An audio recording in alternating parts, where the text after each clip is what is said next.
Chapter 803 8th Demon King. Chapter 803 8th Demon King. Monkey was not wrong. Nobody could help Suzimo at this moment. His danger came internally.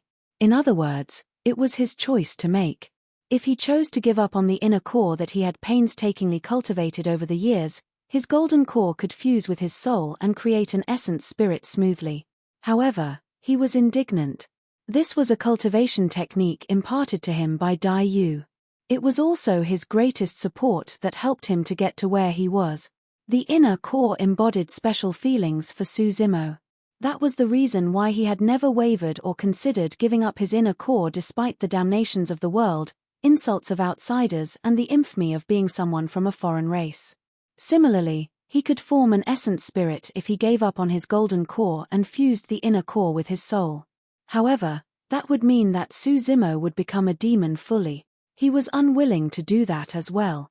Under those circumstances where his soul was being fought for by two supreme cores, it was extremely treacherous and his soul could shatter at any moment.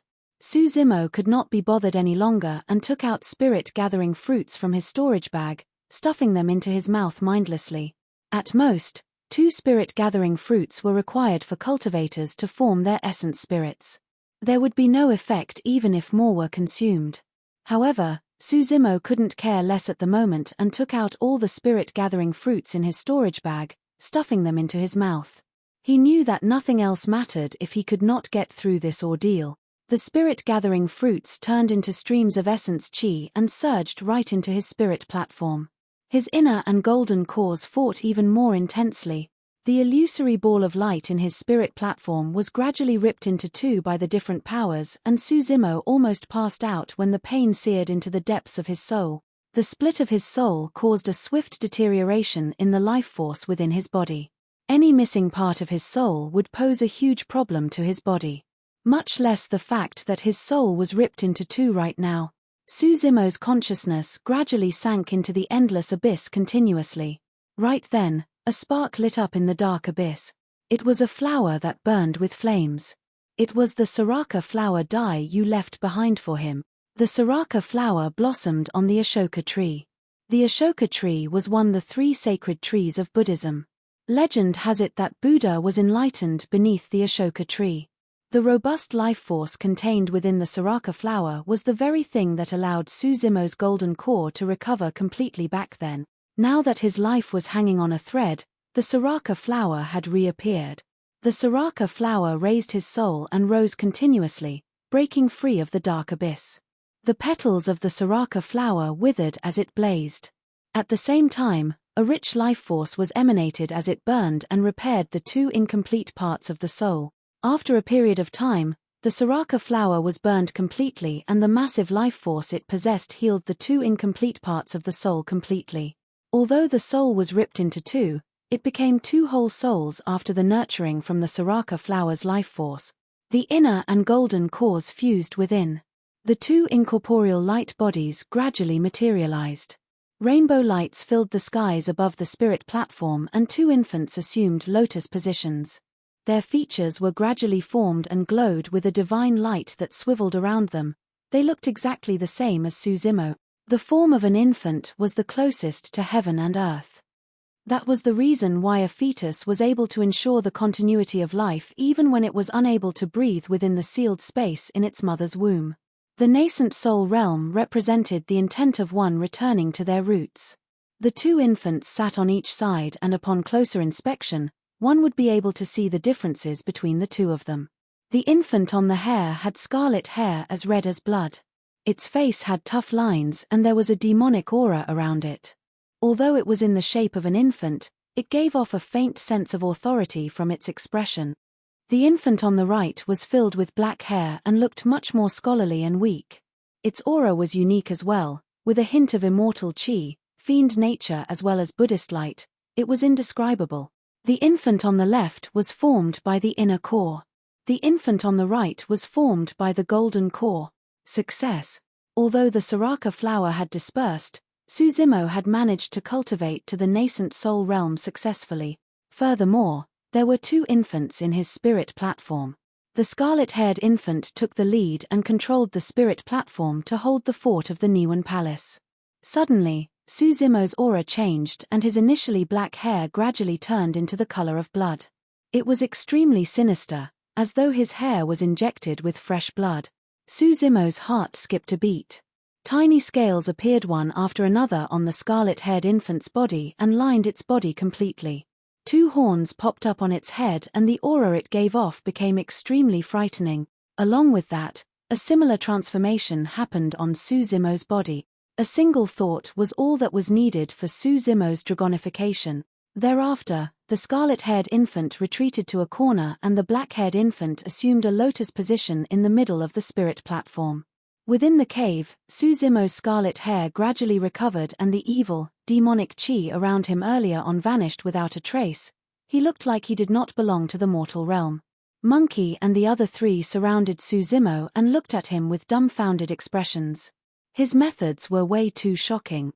The moment he advanced to the nascent soul realm, Suzimo was able to change his appearance at will and could even alter his aura. "I'm fine now." Gradually, he opened his eyes and smiled at the 4 faces around him.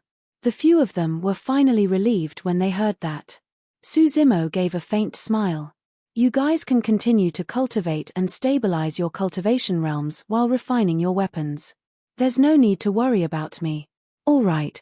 Monkey and the others were relieved at the sight of Suzimo's well-being and dispersed to cultivate. Suzimo closed his eyes again and joy sparked through his heart in waves. He had received way too many changes upon his advancement to the nascent soul realm. First off, his lifespan was extended. At the nascent soul realm, the lifespan of a human cultivator became 1,000 years from its original 500 years, that was a full 2 times. Also, there was the increase in combat strength. Once an essence spirit was cultivated, one could use it to feel heaven and earth and utilize dharmic powers while releasing various dharmic art. He could also begin to cultivate many other cultivation techniques as well. For his immortality cultivation, he had 2 heaven-grade spirit cultivation techniques, the Purple Thunder Manual and the Great Day Rulai Sutra. For his demonic cultivation, the full content of the 8th and 9th sections of the mystic classic of the 12 demon kings of the Great Wilderness, the yin and yang spirit sections, surfaced within his memory. As Suzimo had expected, there was an ancient demon king associated with the contents of the yin and yang spirit sections. What he did not expect was that the ancient demon king was a dragon king. The 8th demon king had appeared. The yin spirit section focused on spirit refinement. Be it the scarlet-haired yin spirit or the black-haired essence spirit, they were both in the shape of an infant and were extremely fragile. They could not even withstand the elements, let alone sabers and swords. An essence spirit would die with ease the moment it left a body. That was the reason why, be it his immortality or demonic cultivation, Suzimo's next priority was to refine his spirit. The mystic classic of the 12 demon kings of the Great Wilderness said that the impurities of the yin spirit had to be refined so that it could become a pure spirit of yang without yin, known as the yang spirit. For immortality cultivation, there was the saying of reverting the spirit to the void, and that was the reason why the void reversion realm came after the nascent soul realm. Be it the yang spirit or the essence spirit of the void reversion realm, they did not fear the elements and were truly free of the shackles of the physical body, able to roam the outside world with ease. In fact, they could take over one's body. Chapter 804 Imminent. Chapter 804 Imminent. There were no records of secret skills or dharmic arts of the dragon race that were meant for killing within the yin spirit section.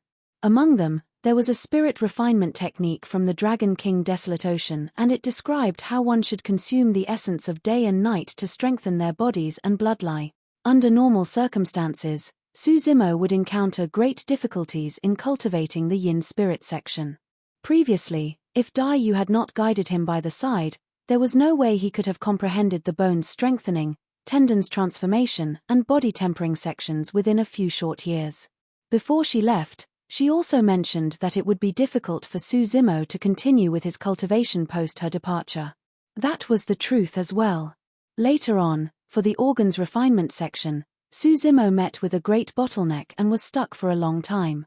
If he had not been awakened in the middle of the night by a freak accident and heard the sound of tigers and leopards, he would not have gotten to where he was today. The essence and secret of the organ's refinement section came from ordinary demon beasts like the tiger and leopard. However, the yin spirit section came from a dragon king. It was almost impossible for a cultivator to cultivate a spirit refinement technique of a dragon king. Even with his deep understanding of the immortal, Buddhist and fiend Taoes, it would be difficult for Su Zimo to comprehend the yin spirit section. However, through coincidence, Su Zimo once consumed half a dragon egg, cultivated the ancient dragonification art later on and consumed a dragon's blood for 20 years to cultivate the illumination dragon eye. The bloodline of the dragon race was already fully fused into his body. Right now, Su Zimo could be considered as a half-being from the dragon race. It was not difficult for him to understand everything that was stated in the yin spirit section. Furthermore, he would require less effort to cultivate the yin spirit section. Although Dai Yu was divinely and her methods were extraordinary, even she might not have expected this outcome all those years ago. Right now, the scarlet-haired yin spirit sat within Su Zimo's spirit platform and controlled his body. Su Zimo waved his hand and a mirror made of water was formed. Within the mirror, he saw his scarlet hair and a pair of eyes that shone with a demonic glint. He looked extremely evil. Although he was in the form of a human, there would be no fiend demon that would doubt his identity. Su Zimo nodded to himself with a satisfied expression. His current appearance was more suitable for him to roam the Thousand Demon Valley and would save him a lot of trouble. "Young master, are you all right?" Little Fox rushed over and asked concernedly when she saw that Su Zimo was awake. "I'm fine." He gave a gentle smile. "You guys, continue to cultivate. Don't worry about me. Heh, I told you guys that first will definitely be fine." The spirit tiger laughed and was relieved. Easy to say on hindsight. Monkey pouted and walked to the side as he continued to cultivate. All of them had just formed their essence spirits and became fiend demons. There were many things that they had to familiarize themselves with. They did not only have to be familiar with the changes in their bodies, they also had to refine their weapons. A rusty, long rod was propped in front of Monkey. It towered into the skies and was even taller than him. The rod was filled with rust and looked extremely common. However, this rod was discovered back in the astral dragon sputum lair. Furthermore, even Lin Xuanji seemed like he was stunned when he caught sight of this rod. There was a simple reason why Monkey chose this rod. When he first caught sight of this rod, he felt a beckoning to it from the unknowns. Monkey's glabella shone and his spirit consciousness spread out and engulfed the rod.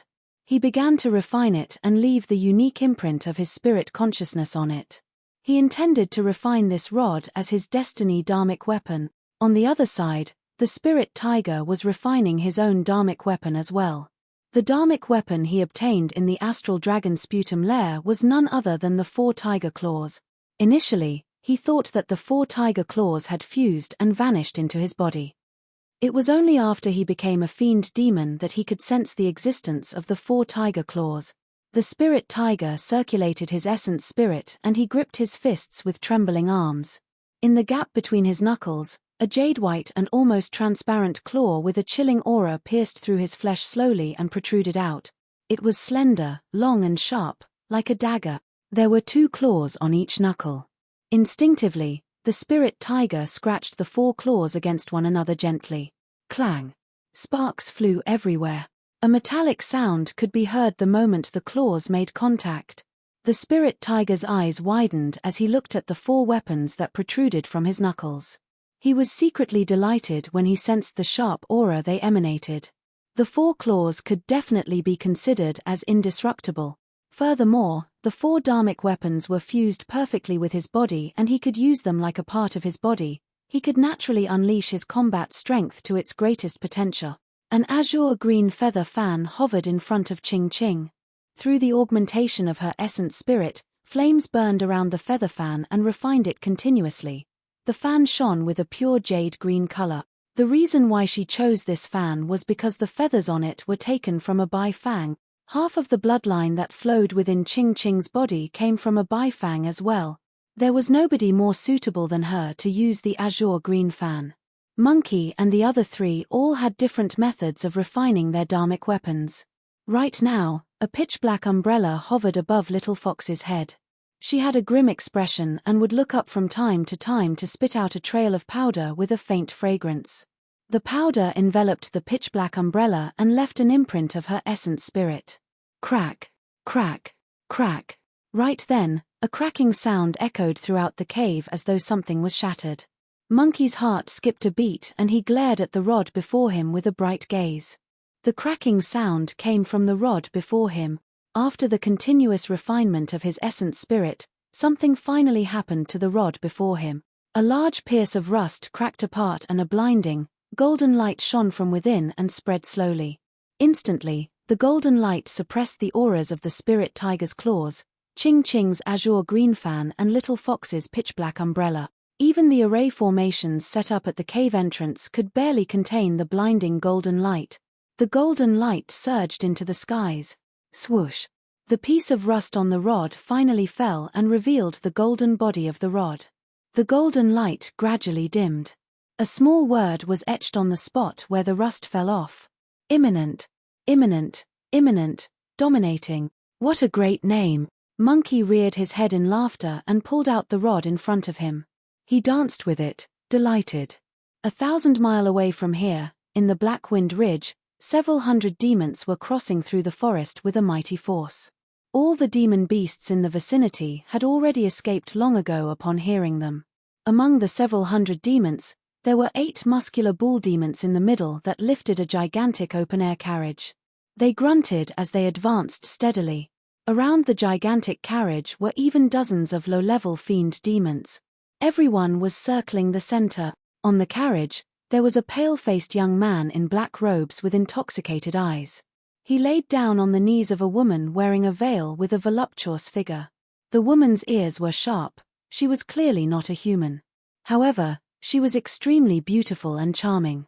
She held a bunch of grapes that resembled green jade pearls with her left hand and smiled as she fed them to the black-robed young man. Thereafter, she sipped a mouthful of wine and leaned forward slightly before kissing the black-robed man on the lips. She stuck out her tongue gently and allowed the wine to flow through. The man had an intoxicated expression as he enjoyed himself, savoring the fragrant aroma of the woman. All of a sudden, a golden light appeared in the distant skies and vanished instantly. The black-robed man's eyes opened up and shone brightly. There was no hint of intoxication at all.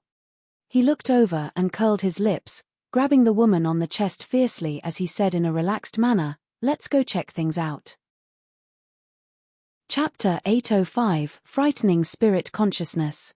Chapter 805, Frightening Spirit Consciousness. Within the cave, Monkey was excited and gripped Imminent with both hands as he danced in a lively manner.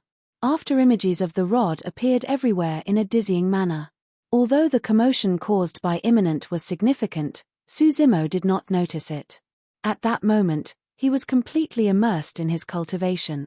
After he advanced to the nascent soul realm, changes were happening to his flesh, tendons, bones, bloodline, and organs. When he broke through the void and formed his essence spirit, it was equivalent to him connecting to heaven and earth. Even without Suzimo controlling it consciously, his body became stronger and even more frightening under the influence of dharmic powers. Of course, this was a process. Some cultivators may require half a year, several years, or even decades. However, Suzimo noticed that his transformation process happened at an extremely swift speed. It was as though a violent cyclone was rippling through his body and he could clearly sense his strength increasing. He was growing stronger at every second. This was the terror of his double essence spirit. A single essence spirit would bring about dharmic powers that could augment a cultivator's bloodline and physique. 2 essence spirits caused the augmentation to become more obvious and happen faster. Furthermore, the 2 essence spirits that Suzimo cultivated were extremely strong to begin with. At that moment, the scarlet-haired yin spirit took the main spot in the middle of the spirit platform. The black-haired essence spirit assumed a lotus position in the corner. Suzimo discovered that the truly terrifying aspect of having 2 essence spirits was that both of them were able to cultivate at the same time without affecting the other. At that moment, his scarlet-haired yin spirit had begun cultivation on the yin spirit section of the mystic classic of the 12 demon kings of the Great Wilderness. The black-haired essence spirit in the corner had also begun on the Purple Thunder manual. This way, neither of the essence spirits would fall off in their cultivation realms. On the surface, Suzimo was at the early stage nascent soul realm. However, the power of his essence spirits was definitely above an early stage nascent soul. Furthermore, he had many trump cards up his sleeves. His actual combat strength had far surpassed an early stage nascent soul's. Now that he was at the nascent soul realm, he might even stand a chance if he was up against an early stage void reversion or even some weaker mid-level fiend demons. Void reversion realm. Suzimo murmured softly with a chilling intent. Dao Being Xian Yu was at the void reversion realm. Back in the Great Qian ruins, Dao Being Xian Yu disregarded his capacity as a void reversion and interfered in the fight for the vermilion fruit to kill Suzimo. Suzimo's wrist was not only severed, his inner core was shattered, his golden core was destroyed and his cultivation was completely crippled. It was also because of Dao Being Xian Yu that the 13 cities of Yang country were slaughtered later on, resulting in the homeless and destitute plight of the citizens of Yang country. Because of this, Su Hong was mentally drained and eventually passed away from the ordeal. In order to save Suzimo, Little Fox's fire-blocking basket, the only thing left behind for her by her mother, was taken away by Dao Being Xian Yu as well. Suzimo remembered everything. Of course, he also knew very well that even though he had 2 essence spirits, carried the bloodline of the dragon race in his body and had many trump cards, he was not a match for Dao Being Xian Yu right now. However, once he cultivated to mid, late stage or even perfected nascent soul realm, he was confident that he could take on Dao Being Xian Yu. Time passed by gradually. After their initial excitement of refining their weapons, Monkey and the others settled down quietly and cultivated properly as well. Suzimo slapped his storage bag and took out a seemingly battered lotus seat. His glabella shone faintly and swept through the old lotus seat. Instantly, it vanished and entered Suzimo's consciousness. It was time to refine the creation green lotus. All of a sudden, Suzimo's ears twitched and he frowned. There seemed to be many demon beasts headed in their direction. Birds and beasts roamed the 1000 Demon Valley and it was only normal for demon beasts to pass by. Suzimo was not certain that the demon beasts were coming for them as well. Furthermore, the demon beasts were clearly from the Black Sand Ridge. There shouldn't be any feud between them and Black Sand Ridge. What was the background of these demon beasts? With that, Suzimo cast a mysterious energy from his glabella with a single thought and it spread outside like a water ripple. He froze momentarily and was instantly enlightened. If he was not wrong, that should be the spirit consciousness that came with his cultivation of an essence spirit. If the 5 senses of the body were sight, sound, smell, taste and sight, the spirit consciousness was a sense of the essence spirit. Although it was only a single sense, it encompassed the uses of the 5 senses. Although Suzimo was blocked by the cave and could not see everything that was going on outside, he could sense everything outside the cave using his spirit consciousness. His spirit consciousness could even sense an ant crawling beneath the mud within a radius of 5 kilometers. It was a mysterious sensation. Through the sense of his spirit consciousness, Suzimo could clearly see how the ant looked like and every single hair on its feelers and legs. The 5 senses existed innately and could be found even in Immortal. Because of that, there were many restrictions for the 5 senses. For example, a single leaf could block one's vision. However, the spirit consciousness faced no issues of the sort. Spirit consciousness resembled flowing water that penetrated every single pore. Even if there was a leaf before one's eyes, the spirit consciousness would wrap around the leaf and could even see every single pattern etched on the back of the leaf. Although Suzimo could hear the commotion outside right now, he could not see who were the people who created the commotion. However, his spirit consciousness could. Suzimo spread his spirit consciousness and extended it forward to check. 5 kilometers. 10 kilometers. 25 kilometers. The radius of Suzimo's spirit consciousness expanded continuously. After 50 kilometers, Suzimo felt that his essence spirit was at its limits and his spirit consciousness weakened, unable to extend further. All of a sudden, Suzimo's heart skipped a beat as he realized something. His spirit consciousness almost dissipated due to the shock. From an ancient book at the bottom of the Dragon Burial Valley, he had once read about some records describing the spirit consciousness. For ordinary nascent souls, the radius of their spirit consciousness was only around 5 kilometers. They were already considered powerful if they could extend to a radius of 10 kilometers. Anybody that could reach 15 kilometers were all considered as paragons. Rare monster incarnates could reach a radius of 20 or 25 kilometers. 50 kilometers was the spirit consciousness radius of void reversions. At this moment, Suzimo had only just advanced to the nascent soul realm. However, his spirit consciousness could extend to a radius of 50 kilometers. It was comparable to the spirit consciousness of a void reversion. Moreover, this was merely the radius of the scarlet-haired yin spirit consciousness. The radius of the black-haired essence spirit consciousness was also around 50 kilometers. If he could fuse the powers of the two essence spirits together, he could probably spread his spirit consciousness to a radius of 100 kilometers. Suzimo took a deep breath and composed himself slowly. He had already seen the group of demon beasts with his spirit consciousness. Through the shroud of his spirit consciousness, Suzimo could see the appearance of every single demon beast and even their cultivation realms. He could even sense the aura they emanated. He caught sight of the merrymaking black-robed young man seated in the carriage in the middle of the many demon beasts.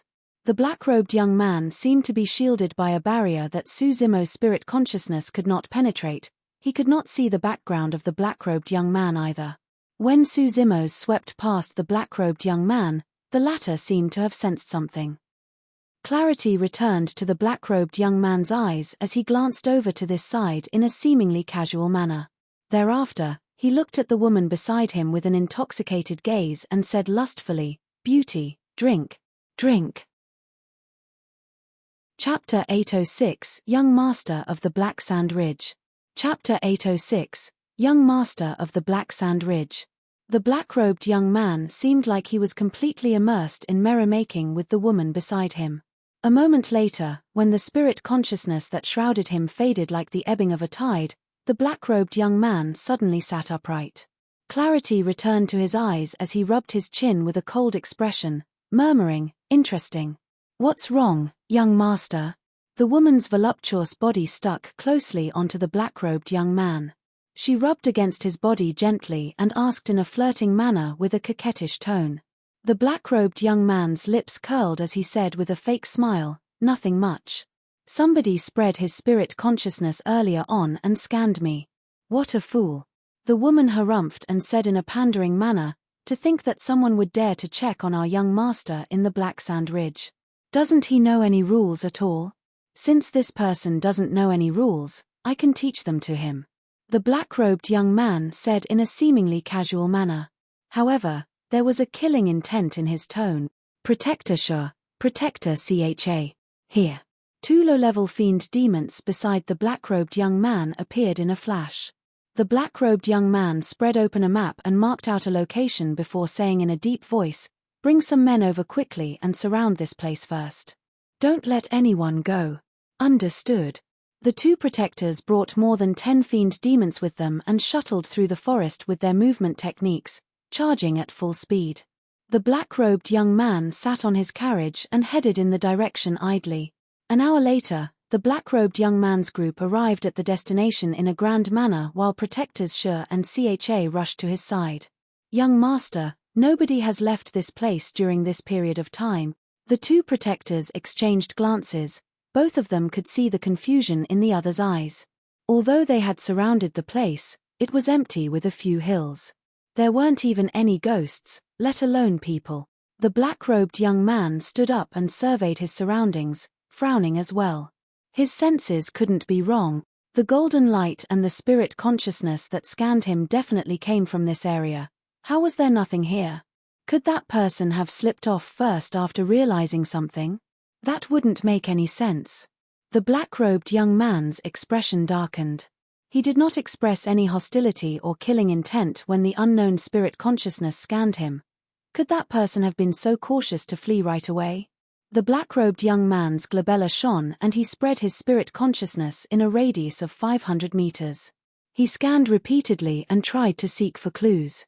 Although Protectors Shur and Cha were expressionless as they stood upright with their hands by their side, both of them cursed internally. They had scanned the area a few times earlier on and there wasn't even an ant around, let alone a person. A moment later, the black-robed young man retracted his spirit consciousness and looked at the foot of a hill not far away. A mocking look flashed through his eyes as he said in a leisurely manner, "Come on out. Those visual concealment techniques won't work against me." There were hundreds of demon beasts gathered in the vicinity. All of them followed the black-robed young man's gaze, but they saw nothing, only a barren hill. All of a sudden, the hill seemed to have turned into a water screen and ripples appeared. A few people came out in succession. One of them was tall with arms longer than his knees. He carried a rusty rod on his shoulders and had a prideful expression, as though he looked down on everything. One of them was tall, muscular, and walked like a hooligan. His gaze revealed a boundless might as though he was the king of all beast. The other two were pitilessly beautiful women. One of them held a fan and had a slender figure that was curvaceous. Her long legs were exceptionally striking. The other one wore a fiery red dress and looked extremely docile with delicate features. Her eyes sparkled like water and she was ravishing with a flawless complexion.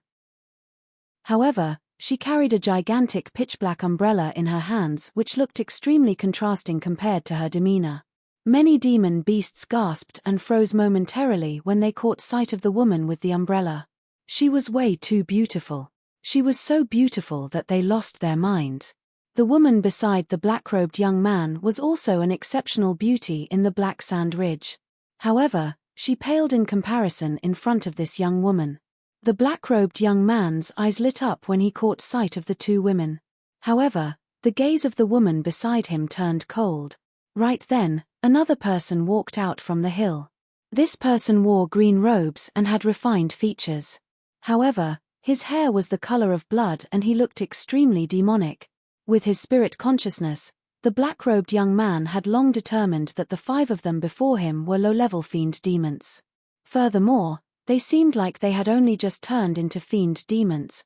Under normal circumstances, 5 low-level fiend demons would not amount to much within the Black Sand Ridge. However, the black-robed young man frowned slightly. For some unknown reason, the 5 of them were way too calm. The 5 of them hid here and had nowhere to run after he saw through their concealment technique. Theoretically, they should be flustered and uneasy instead of being so calm. The gaze of the black-robed young man eventually settled on the young man with blood-red hair. Although this person was also a low-level fiend demon, the black-robed young man could not see through him. His spirit consciousness was blocked by an invisible barrier when it reached this person. He could not even see what the true form of this person was. The black-robed young man could roughly tell that this scarlet-haired young man should have been the one who scanned him with the spirit consciousness earlier on. The group of them were naturally Suzimo, Monkey, and the others. Suzimo was sizing up the black-robed young man as the latter glared at him. He could naturally tell that this black-robed young man was the most troublesome to deal with among the hundreds of demon beast. The reason why they were not surprised or panicked when they were discovered was because they had no intention to hide to begin with. Otherwise, Suzimo would have led everyone else and left before the black-robed young man arrived. Although they were only in the Thousand Demon Valley for slightly more than 10 days, the changes in their bodies were way too great. All of them were spirit demons when they had just entered the Thousand Demon Valley. But now, all of them were fiend demons. At the start, they were hunted down by many demon beasts of Howling Moon Mountain and fled frantically with nowhere to settle down. But now, they were extremely calm despite the fact that they were surrounded by a group of demons. The biggest reason why they did not leave was because there was no need to. Monkey loved to fight. He had just become a fiend demon and refined his destiny dharmic weapon. He was absolutely itching to fight. How could he leave without fighting someone to the end? The spirit tiger and the others were frustrated after being hunted down as well. Now that there were people who came knocking themselves, there was naturally no way they would cower in fear. Instead, their eyes shone with excitement and fervor. What great weather! It's been a long time since I've exercised. The spirit tiger cracked his neck and stretched. Audacious. Protector Sh's gaze burned brightly as he hollered, "Who are you guys? Why aren't you kneeling in the face of the young master of Black Sand Ridge? Phut, young master, huh? The spirit tiger pouted his lips in disdain and mocked, how new? You might as well call me the young master of Black Tiger Ridge. Protector Shur was a pig that cultivated into a demon, and his brains were on the slow side. He froze momentarily when he heard the spirit tiger's words, and his heart skipped a beat as he thought to himself. Black Tiger Ridge. Why have I not heard of this territory before? Judging from his stance, it's likely that he comes from a powerful background. Chapter 807, Massive Battle. Chapter 807, Massive Battle. There were many overlords in Thousand Demon Valley and even more territorial lords of varying strength. Naturally, there were many territories such as Howling Moon Mountain and Black Sand Ridge as well. Protector Shur was dumb and was merely a pig demon of Black Sand Ridge. It was only logical if he had not heard of some of the territories. In his confusion, Monkey smirked and laughed. I'm the young master of Black Ape Ridge. Haven't you heard of me before? Another one? Protector Shur's heart skipped a beat. Ching Ching snickered. I'm the young mistress of Black Crane Ridge. I'm from Black Fox Ridge. Little Fox mustered her courage and wanted to join in the fun. However, she was truly way too embarrassed to carry on and did not continue. She merely stuck her tongue out and acted cute. Suzimo smiled. No matter how retarded Protector Shur was, he should be able to tell that Monkey and the others were mocking him. A series of laughter broke out from the crowd of demons around them. The black-robed young man was expressionless and remained silent. How dare you make fun of me? You must have a death wish. Protector Shur's face turned purplish and he was enraged. His flesh expanded and his entire figure swelled significantly. Although he was still in human form, a terrifying pig's head grew on his neck. It had sharp fangs and a torrential demonic aura. The eyes of the other demon beasts shone with violence and fervor as well. All of them were ready to rip the group of people into shreds with a single command from the black-robed young man. Suddenly, the black-robed young man said, I don't care which territory you are from, but I can tell you that this is the Black Sand Ridge. You have to obey the rules of Black Sand Ridge here. Foo-foo. Monkey smirked and revealed 2 rows of pearly whites. I don't care what kind of nonsensical rules you have. I was born to break rules. Apart from those 2 women, the rest of them. The black-robed young man paused briefly before uttering coldly, kill them. Ha. Protector Shur brought out a gigantic iron rake and his rotund, massive body soared into the air. He glared at the spirit tiger furiously and descended with a maddened roar. He hated the tiger for embarrassing him thoroughly and charged at the latter right away. Moo. Protector Shur hollered and reverted to his true form. He was a gigantic bull demon. He raised a pair of sharp horns and panted with steam out of his nostrils. His eyes were locked onto Monkey not far away as his hooves duged the ground, creating dust clouds. Leave that foxy chick to me. The woman beside the black-robed young man and looked at Little Fox with evil intentions. Jealousy could be seen in her eyes as she licked her lips. The woman's tongue was extremely long and was forked. It was a snake woman. Don't harm her. The black-robed young man glared at the snake woman and warned, as though he could see through her intentions. Although the snake woman was indignant, she replied with a smile, Don't worry, young master. I'll discipline this lass properly for you. A few fiend demons wanted to fight for credit and charged towards Ching Ching and Suzimo at the same time. The black-robed young man laid back on his carriage with an idle expression. It was clear he had no intention of making a move. Suzimo followed suit and did not make a move either. Monkey and the others had just become fiend demons and were raring to fight. This was the best opportunity for them to get used to their newfound strengths as fiend demons. Suzimo only had a single target, the black-robed young man. He could tell that although the black-robed young man did not look old, he was far from simple. There was a high chance that he was a mid-level fiend demon. On the other side, a huge battle had broken out. Protector Shur swung his rake heavily and created an arc in midair before smashing down towards the spirit tiger. The spirit tiger reverted to his true form and moved swiftly in a flash. Before the rake even landed, the spirit tiger was already in front of Protector Shur's chest. He reached out with his tiger claws and thrust forward. Protector Sha was alarmed. He had not expected the spirit tiger's counterattack to be this vicious. If his attack landed, he could smash the spirit tiger's head, but there was a chance that his life would be in danger as well. They would have to trade lives. It wasn't easy for me to get to the status of a protector. Why should I trade my life with yours?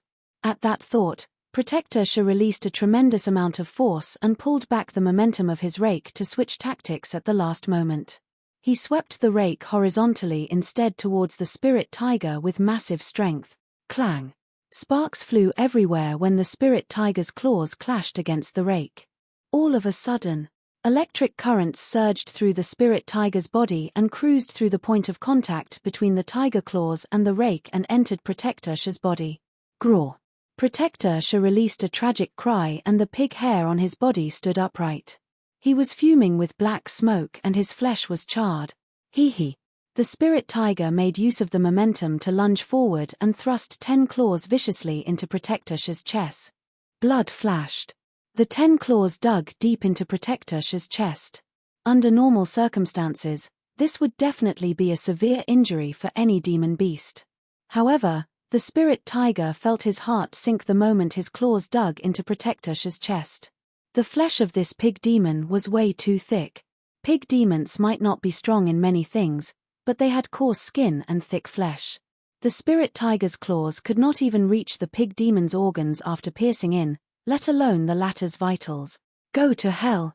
Protector Sha gave a menacing laugh and suddenly grabbed the spirit tiger's head with both arms. At the same time, he raised his head and a pair of sharp fangs on his lower jaw protruded upwards and pierced towards the spirit tiger's throat. The fights between demons were almost all melee combat fights that were the most dangerous and susceptible to instantaneous changes. A moment ago, the spirit tiger had the upper hand. In the blink of an eye, he was the one in danger. Before he could withdraw his claws that were dug into the enemy's chest, his body was locked and he had nowhere to escape from the incoming fangs. All of a sudden, the spirit tiger's heart skipped a beat and a searing pain tore through the bloodline between the gap in his knuckles. The sound of a sharp weapon tearing through flesh could be heard. Protector Sha's fangs were inches away from the spirit tiger's throat, but they froze on the spot motionlessly. The spirit tiger broke free of Protector Sha's grip and retreated backwards. Apart from 5 sharp claws on his palms, 2 more sharp daggers protruded from the gaps between his knuckles and they were filled with blood. These 4 tiger claws were extended earlier on and pierced into Protector Sha's chest. Protector Sha's eyes were widened as he lowered his head slowly to look at the blood oozing out of his chest. The life force within his body was draining rapidly as well. With a thud, he fell onto the ground and no longer breathed. The spirit tiger's heart raced after his close brush with death. However, there was no fear within his eyes. Instead, they became even more fervent. Ha ha ha ha. He reared his head in laughter. I don't care if you're a protector, you'll still be slain by me all the same. On the other side, Protector Cha's hooves dug furiously as he raised his bull horns with a slumped head. Dust clouds flew everywhere his muscular, mighty body charged past.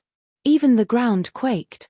This was one of the demonic arts of the bull race, the wild bull charge. At its full power and speed, it could even smash mountains.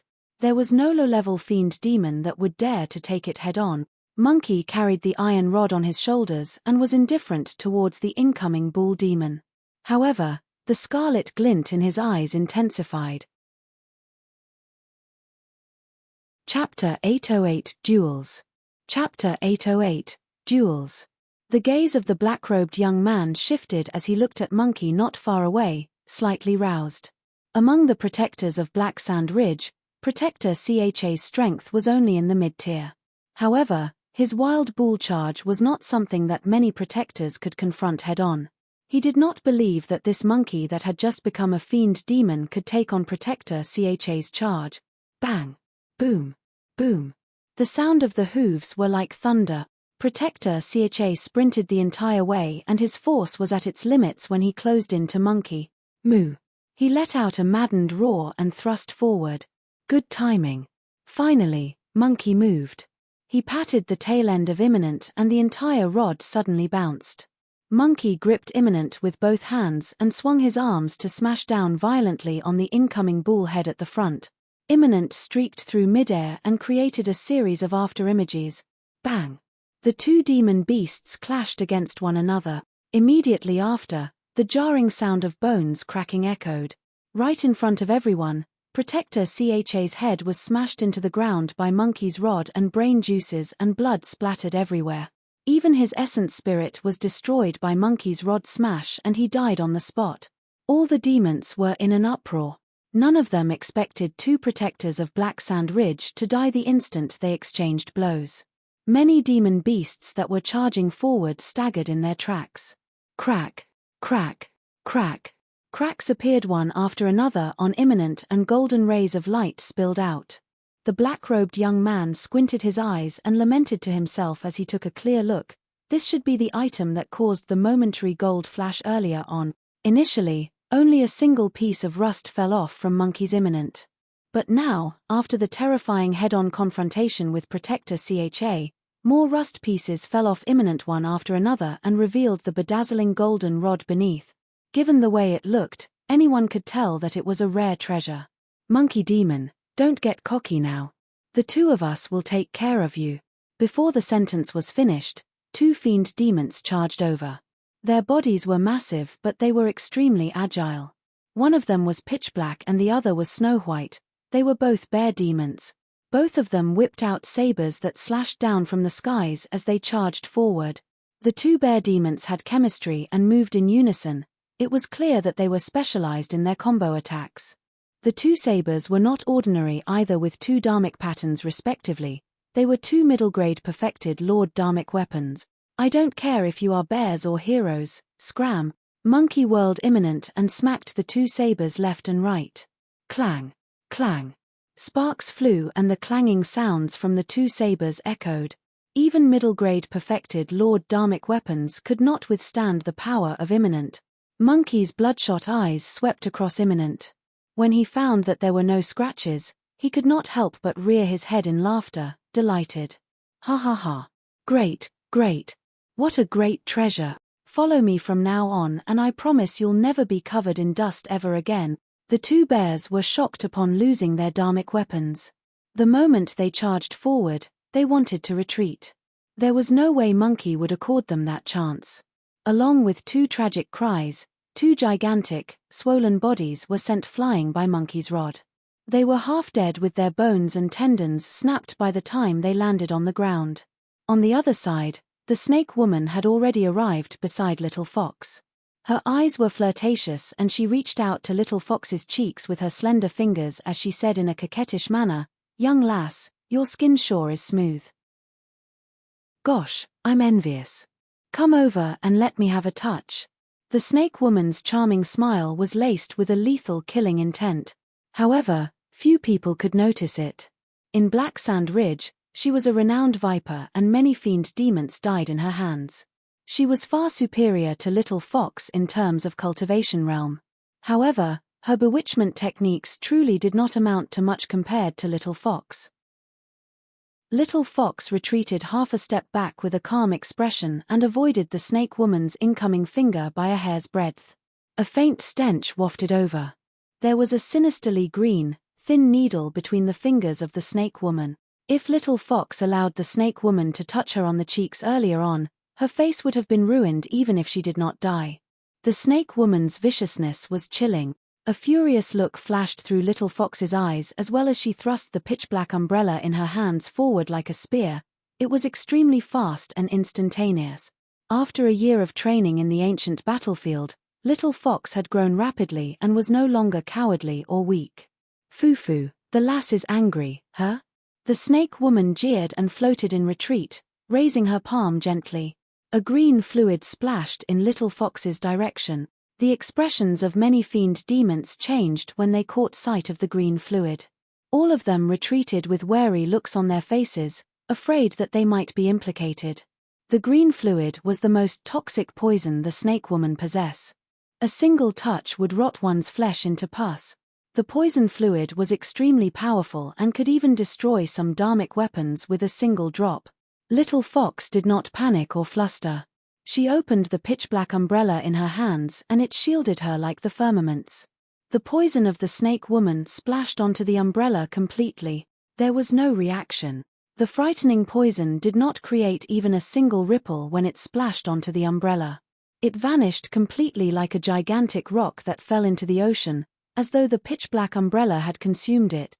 The snake woman was secretly alarmed when she caught sight of the pitch-black umbrella not far away. The pitch-black umbrella resembled an endless abyss and she felt as though her soul was about to be drawn in with a prolonged glance. The snake woman had a feeling that even she would be devoured whole if she fell into the pitch-black umbrella, let alone her poison. At the same time, Ching Ching had already begun fighting with a few fiend demons. She reverted to her true form and her crane cried endlessly. She flapped her wings and shuttled through 5 fiend demons with her movement technique. It seemed as though she was trying to defend herself desperately. After all, she had only just become a low-level fiend demon and had not adapted to the power of a fiend demon completely. Ching Ching's maneuvering space decreased continuously against the combined attacks of the 5 fiend demons. Demonis, surrender. Our young master will definitely take good care of you, a fiend demon said lustfully. All the demons roared into laughter. Ching Ching's expression was cold and she spat out an intricate-looking feather fan with a single thought.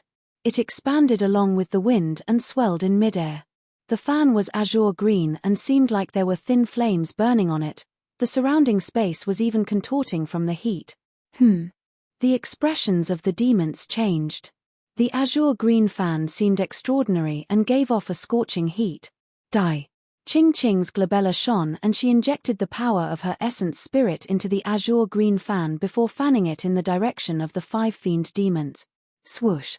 A green ball of flames blazed up and engulfed the 5 fiend demons. No matter how they struggled, the 5 fiend demons could not extinguish the flames on their bodies. In the blink of an eye, all 5 of them were burned into ashes and the remaining white bones fell piece by piece from midair, fuming with green smoke. Pest! The group of demons gasped. What was that feather fan? How was it so strong? In the blink of an eye, a few fiend demons on the side of Black Sand Ridge were dead and they had suffered immense losses. Black Sand Ridge was losing in the duels of dharmic powers after the fight broke out. The expression of the black-robed young man turned grimmer and he finally sat up on his carriage, as though he was prepared to make a move. All of a sudden, the black-robed young man sensed something. Not far away, 2 gazes were fixed on him in a threatening manner, resembling 2 sharp swords that were warning him. Chapter 809 Spirit Consciousness Clash. Chapter 809 Spirit Consciousness Clash. The black-robed young man turned around and caught sight of Suzimo, who was not far away.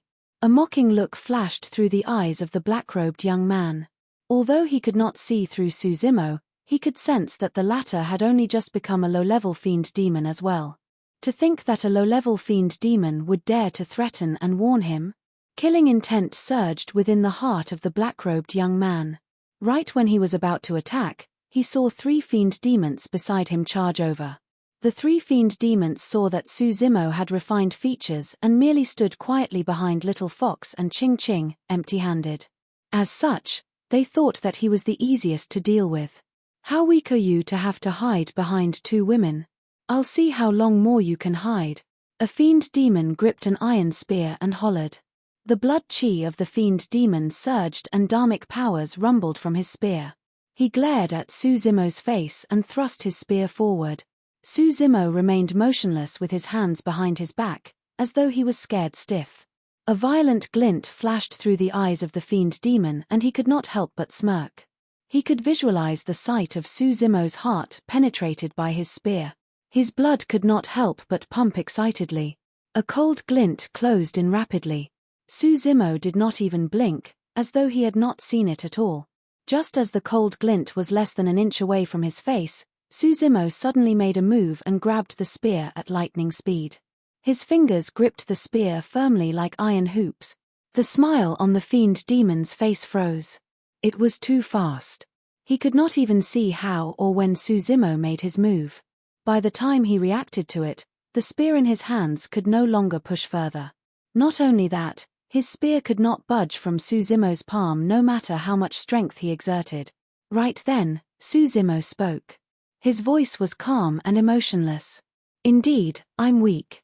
However, I'm strong enough to kill you. Before Suzimo finished his sentence, his palm went limp and slapped the spear with a coil and a tremble. The spear swiveled at a high speed. The fiend demon could not maintain his grip on the spear and let go by instinct. Ah! He shrieked and the flesh on both his palms were ripped. Before he could react, an overwhelming burst smashed onto his chest and sent him flying. His body was repelled uncontrollably as he flew back and zoomed past trees on both sides of him. Bang! Finally, he smashed against an ancient tree and his body came to a stop with leaves falling endlessly before him. Immediately after, he felt a sharp pain spreading from his chest. Instinctively, he looked down. There was a long, cold spear stuck in his chest. It was his own spear. His chest was pierced by his own spear and blood gushed everywhere. How could this be? The light in his eyes gradually dimmed and his head slumped down with fresh blood oozing from his mouth. The black-robed young man narrowed his eyes. The exchange between the two of them lasted less than a single round and the fiend demon died before it could even react. However, the black-robed young man saw everything clearly. The spear did not merely pierce the fiend demon, Suzimo snatched it over and flung in reverse, pinning the fiend demon to an ancient tree with the spear through its chest. Although the entire process seemed simple, the black-robed young man knew that it required terrifying burst power, immense combat talent and experience as well as fearless courage to be able to react with such ease. The counterattack would have failed without any of those qualities.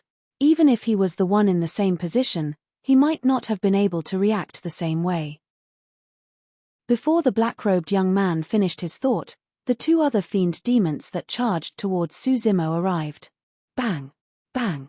Suzimo's figure flashed and he did not advance nor retreat. He cut before the two fiend demons and attacked left and right, punching with a frightening strength.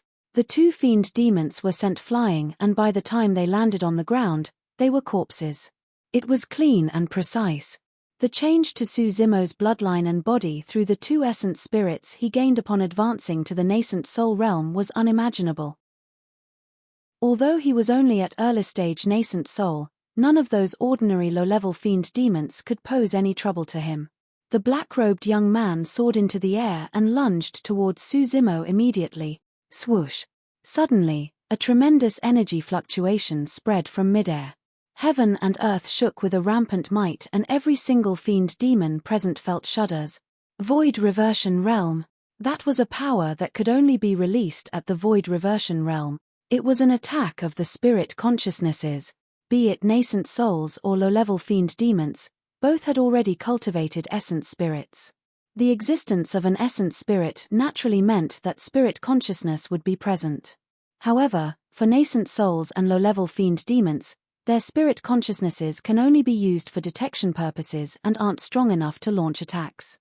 Only essence spirits of void reversions or mid-level fiend demons are able to materialize and launch attack. The black-robed young man, who was the young master of Black Sand Ridge, was a mid-level fiend demon. An attack from the spirit consciousness was a killing move targeted at one's essence spirit and was extremely dangerous. If one failed to defend against it, their essence spirits would be severely damaged and they would die on the spot. Even deities wouldn't be able to survive. The powerful fluctuation of the spirit consciousness spread through the air like clouds with a scorching heat as it rippled towards Suzimo. Suzimo's expression changed. His spirit perception was alarmed and he felt chills before the attack arrived. The scarlet-haired yin spirit that was in the middle of the spirit platform was created from the mystic classic of the 12 demon kings of the great wilderness. Although it was strong, it was only an early-stage yin spirit and was not at the level where it could launch a spirit consciousness attack. It was the same for the black-haired essence spirit. Suzimo was rather helpless against the spirit consciousness attack of the black-robed young man. That was the reason why mid-level fiend demons could suppress low-level fiend demons.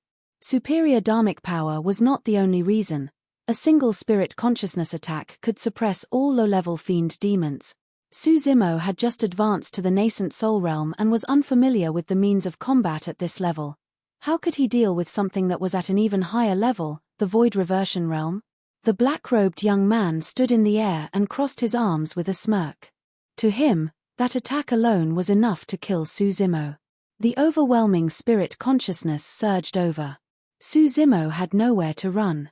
If he allowed the black-robed young man's spirit consciousness to charge into his spirit platform, his spirit consciousness would definitely be severely injured.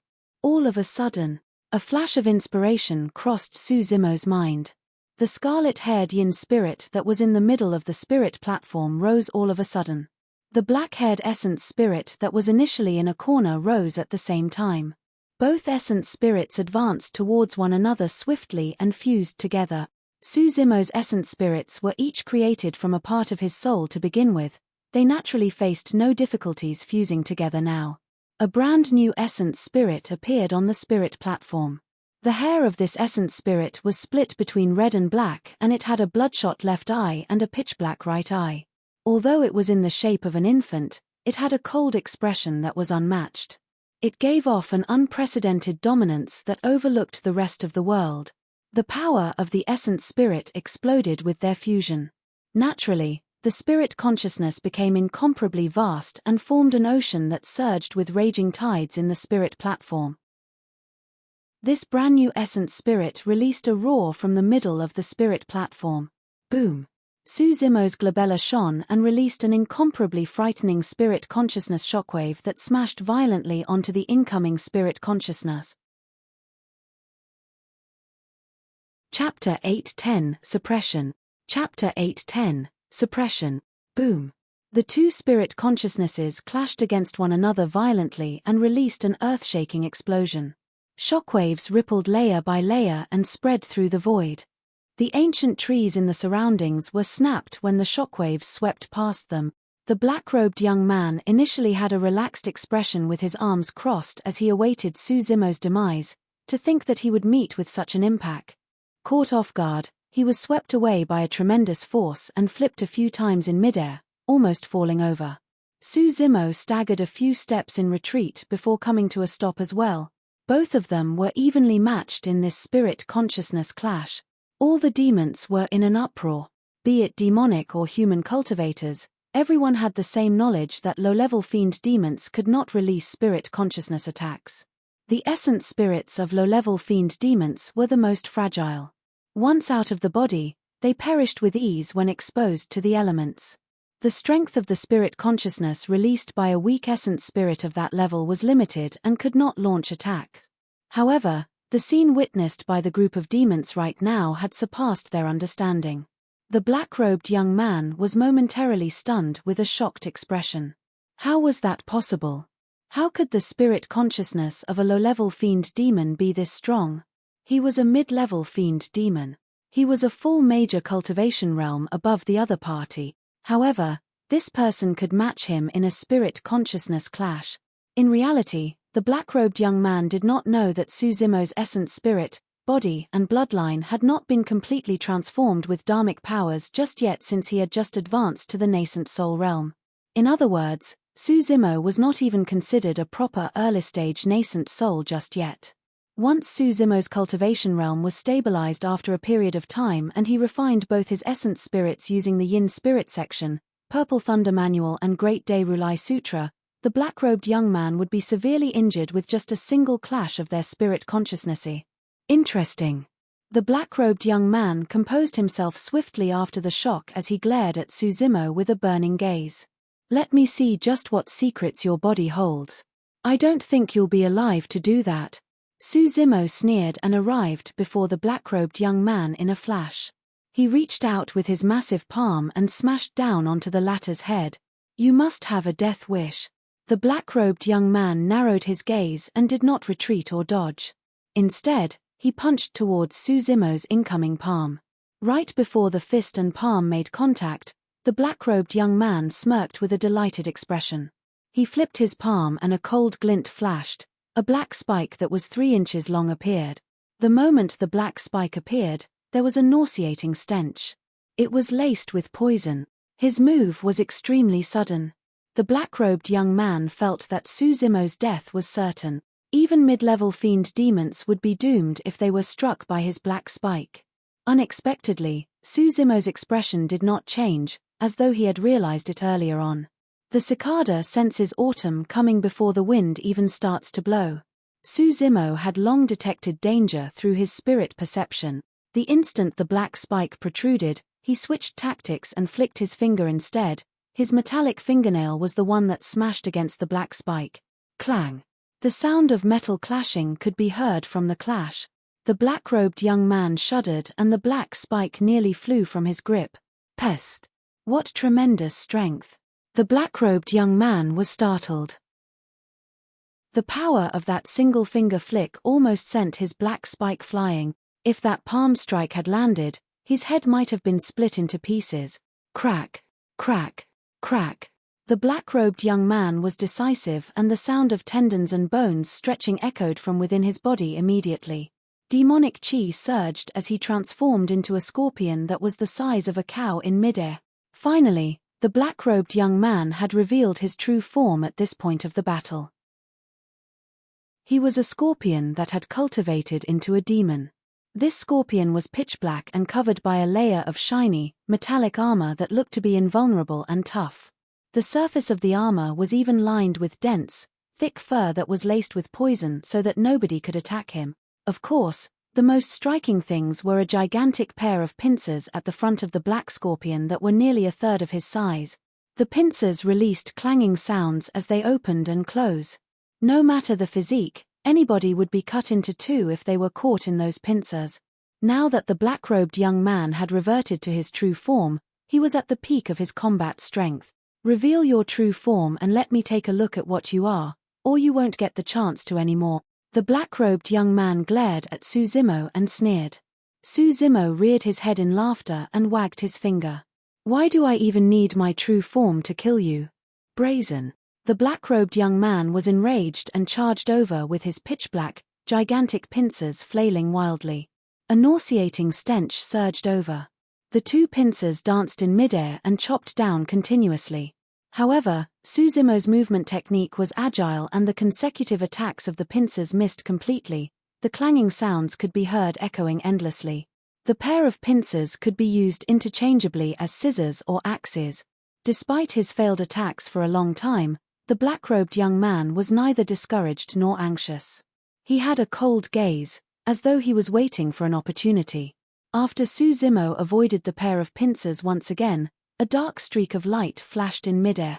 It arrived instantly. A nauseating stench surged over. Some of the demon beasts that were closer felt dizzy and collapsed onto the ground limply after smelling the stench. A dark color gradually spread through their skin. That was the killing move of the scorpion race. Scorpions were laced with poison from head to toe and their tails were the most toxic. The streak of dark light was the black-robed young man's tail. The black-robed young man was scheming and hid his tail from the start. He was only trying to paralyze Suzimo with his previous attacks. This was his lethal blow. However, the black-robed young man could not spot anything unusual on Suzimo's face, as though the latter was completely unaffected by the aura of his tail's poison. There was no way the black-robed young man could know that Suzimo cultivated the mystic classic of the 12 demon kings of the great wilderness, possessed tsunami blood and flowed with the bloodline of the dragon race within his body. The poisonous gas could not even close into him with a slight circulation of his blood chi. Suzimo could withstand even more toxic poison, let alone the poison of this scorpion tail. Suddenly, Suzimo's gaze focused and he reached out, avoiding the poison sting on the scorpion's tail by a hair's breadth and gripping the root of the tail. The poison sting on the tail was the sharpest part of a scorpion's body. Many scorpion demons would refine their own tails as their destiny dharmic weapons. Suzimo avoided the poison sting of the tail and gripped the tail at the base. With a jerk of his arm, he caused a tremendous amount of force to surge into the black-robed young man's body. The strength of the black-robed young man dissipated momentarily and he could not react right away. Suzimo did not give him any chance to breathe and gripped the scorpion tail. He swung his arm in a huge arc and slammed the black-robed young man's body violently onto the ground. Boom! There was a deafening sound. A massive crater was formed on the ground as mud and soil flew everywhere. Ah! Ugh! Tragic cries sounded from the black-robed young man's mouth. He felt as though his body had been split apart. Even his organs have shifted positions. The black-robed young man coughed blood through the damage to his organs, and he was in so much pain that he almost fainted over. Chapter 8:11 Essence Spirit Exit. Chapter 8:11 Essence Spirit Exit.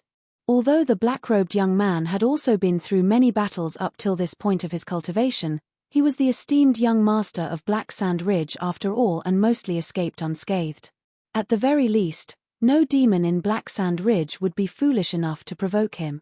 Furthermore, he broke through a few years ago and cultivated to become a mid-level fiend demon. Indeed, his pride was not unwarranted. Even without the protection of the Black Sand Ridge territorial lord, he would have been a somebody in the territories in the area as well. To think that he would end up in such a tragic state in his first battle as a mid-level fiend demon. The thing he could not accept was that he was defeated by a low-level fiend demon. How was that possible? Although the black-robed young man's bones and tendons were almost snapped and his mind was in a mess, he could not figure it out still. Even a pure-blooded ferocious beast might not be able to kill him with their major cultivation realm difference. What was the background of this man? How could a low-level fiend demon release a spirit consciousness attack? Countless doubts crossed the proud black-robed young man's mind.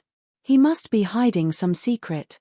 It must either be some rare treasure or a powerful secret skill. If I can kill him and steal his treasure or secret skill, my strength will definitely explode. The black-robed young man initially harbored thoughts of retreating. However, his greed took over him with those thoughts. Riches were gained in treacherous situations. No matter what, he was a mid-level fiend demon and he could still fight. There might be a chance for him to secure victory despite his disadvantage given his superior cultivation realm. If he missed this opportunity right now, it would be too difficult to capture these 5 people if they were to head to other territories in the future. At that thought, the black-robed young man took a deep breath and consumed some spirit herbs. His glabella shone and he channeled his essence spirit, gathering dharmic power continuously. Black Sand Eclipse. The black-robed young man roared with bloodshot eyes without even turning back. Many Black Sand Ridge demon beasts that were initially fighting against Monkey and the others were shocked when they heard that. All of them bolted in retreat with wary expressions, wanting nothing more than to get away.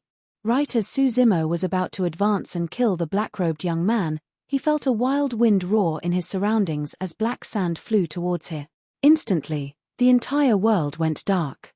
It was as though the sun had been devoured. Black Sand Eclipse was the ultimate technique that brought the Black Sand Ridge territorial lord to fame. Every single speck of black sand contained the poison of the scorpion race as well as tremendous dharmic powers. It was incomparably powerful and would grind away one's skin and bones. Suzimo's heart skipped a beat. He could feel sharp pains each time a speck of black sand struck his body. It was not obvious and he could endure it still. His body had turned even more frightening after his advancement to the nascent soul realm. When his blood chi surged, even ordinary dharmic weapons might not be able to hurt him. However, eyes were the most fragile and could not withstand the attack of the black sand. Instinctively, Suzimo closed his eyes. The moment he closed his eyes, his heart skipped a beat. The wild winds gusted and black sand blanketed the skies. Suddenly, he discovered that the black sand was not only offensive and powerful, it could even isolate his 5 senses. Even his spirit perception felt delayed and fuzzy against the envelopment of the black sand. Although he could still sense danger, he could not determine its exact location. Although Suzimo was surprised, the black-robed young man was shocked.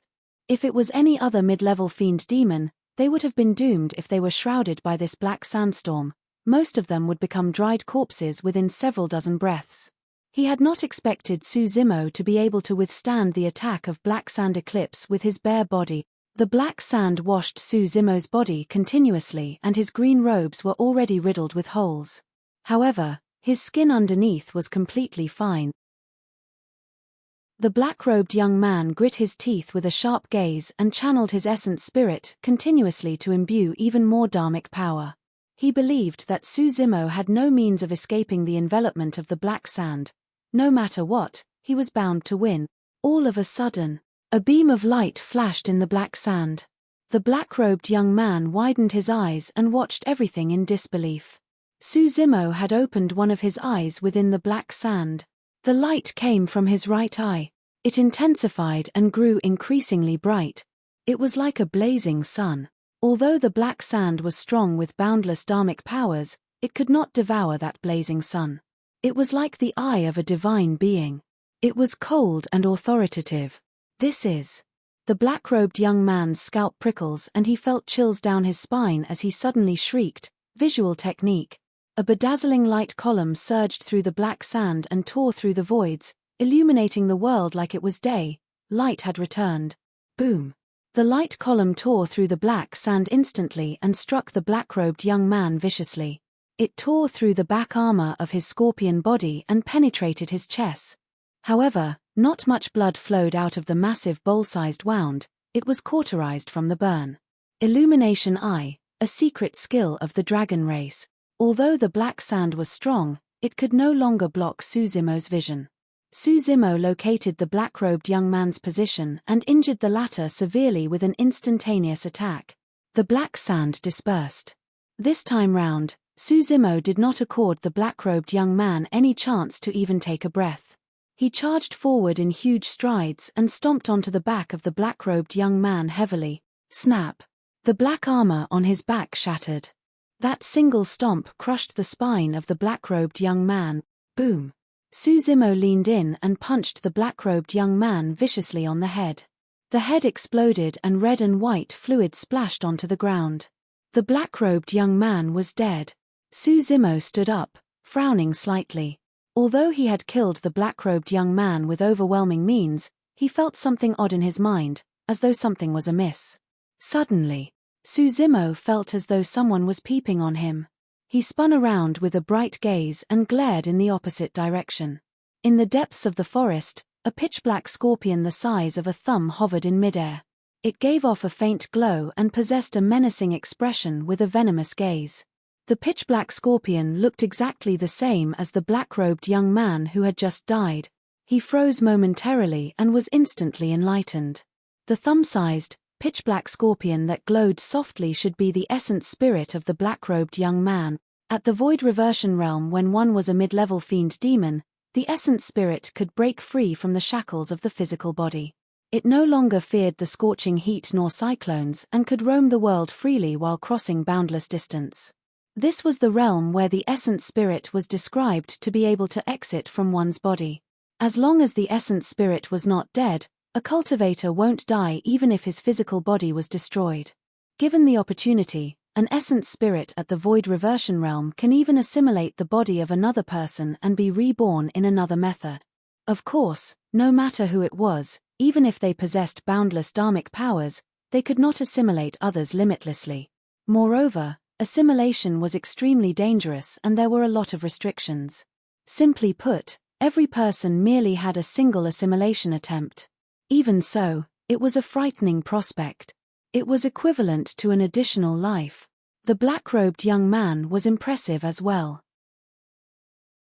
When he realized that there was no hope for his physical body, he was decisive and gave up on his body instantly to escape with his essence spirit. This was the first time that Suzimo had an actual fight with an expert at the level of a mid-level fiend demon. He was unfamiliar with their methods, and that was the reason why he made the mistake of allowing the black-robed young man's essence spirit to escape. Chapter 8:12 Target, Howling Moon Mountain. Chapter 8:12 Target, Howling Moon Mountain. The black-robed young man had a vengeful gaze as he looked at Suzimo. He then turned to leave and vanished into the depths of the forest.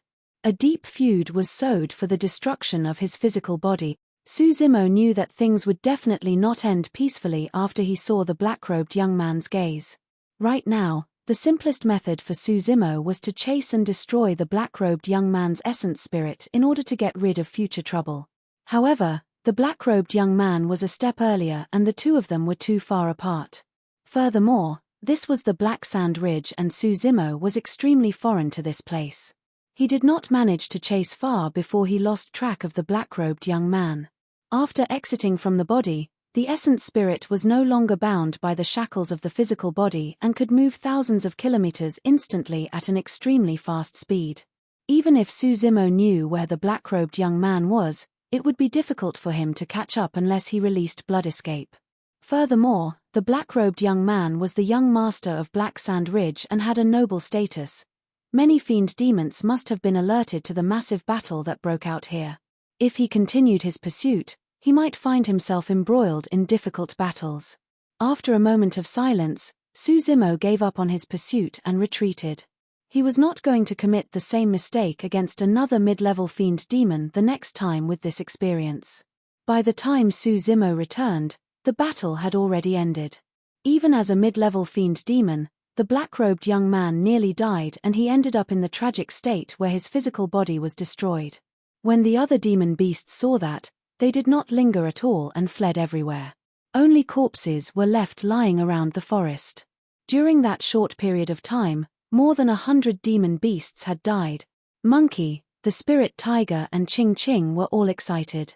Ever since they entered the Thousand Demon Valley, they had been hunted down by the demon beasts of Howling Moon Mountain. Finally, they were able to vent their frustrations that had built up. Even Little Fox could not conceal the joy in her eyes as she gripped her beloved pitch-black umbrella tightly. Great! That was great! The spirit tiger grinned and thumped his chest while declaring loudly, "Bloody hell, we'll see who has the guts to hunt us down from this day forth. Anyone that comes is going to be sent right back by us." The 5 of them exchanged glances and smiled. All of them knew that they would no longer have to flee for their lives from that moment on. Little Fox put away the pitch-black umbrella in her storage bag and turned to ask, "Young master, where are we headed to next?" Demon beasts could utilize dharmic powers after cultivating essence spirits. They could also make use of a storage bag created with dharmic powers that was extremely convenient. Of course, some fiend demons would choose to hide their weapons in their bodies, mouths, or minds. The spirit tiger raised his fist and declared loudly, "We should naturally look for a territory and become territorial lords ourselves. How great is it to become territorial lords where we can rule over thousands of demons and look all awesome?" "That's right." Monkey nodded in agreement. Every other moment, he had thoughts of being a king. Ching Ching smiled at the spirit tiger and asked, "Also, when you become a territorial lord, there will be a lot of demonesses that will accompany you, right?" "That's right." The spirit tiger fantasized with an intoxicated expression and almost drooled. The moment he spoke, he sensed a killing intent and jerked out of his stupor. "I mean, no way." He said in a self-righteous manner, "I am a decent gentleman that pays no attention the secular desires posed by demonesses." The spirit tiger smacked his lips and closed in to Ching Ching with a pandering smile. "All I need is you to accompany me, Ching Ching. Get lost." Ching Ching extended her long leg and sent the spirit tiger flying right away. Little Fox furrowed her brows slightly and said in a soft voice, "However, we've only just broken through and are only low-level fiend demons. We have to be at least mid-level fiend demons in order to be territorial lords." "That means nothing." The spirit tiger scurried back from a distance and said, "That black scorpion was a mid-level fiend demon as well, but he got his ass handed to him by first. He even had to leave his body behind and escape with his essence spirit." Ching Ching nodded as well. First should definitely be able to become a territorial lord in terms of strength. Even if he can't match the stronger territorial lords, he is on par with the weaker ones. However, where are we going to find a spare territory? Little Fox shook her head. This is the Thousand Demon Valley and all territories, large or small, must have been occupied by demons a long time ago. It's simple. A blood glint flashed through Monkey's eyes as he smacked his lips. "We'll find a territory and the 5 of us will attack together to suppress the territorial lord. Once that is done, which of the remaining demons will dare to go against us?" Monkey loved to fight and was always restless. Even if nobody provoked him, he would ponder about where he could head to for a fight. "Isn't it bad if we snatch the territory of others?" Little Fox blinked and asked weakly, "Foxy, you haven't lived in the world of demons before." The spirit tiger waved it off. Over here, it's survival of the fittest and there's no morals involved. The stronger party will always live on and have a good life. Little Fox seemed to be in deep thoughts. They had not provoked anyone intentionally ever since they entered the Thousand Demon Valley. However, they were bullied twice in succession by others, all because they were too weak. Monkey added, "There's no use enduring and living an ignoble existence if you want to survive among demons. Everything here has to be fought for with your fist." Little Fox nodded. "All right, I'll listen to you guys." Suzimo's mind was decided, although he made no comments the entire time. Be it him, Monkey, or the spirit tiger, they were not going to bow down to others. They definitely had to occupy a territory of their own. Ching Ching mulled. "We're not familiar with this place since we're new to the Thousand Demon Valley. Which territory should we occupy?" It was an important question to consider. If they made the wrong choice and met with a wall, the 5 of them might pay with their lives even before they oust the current territorial lord.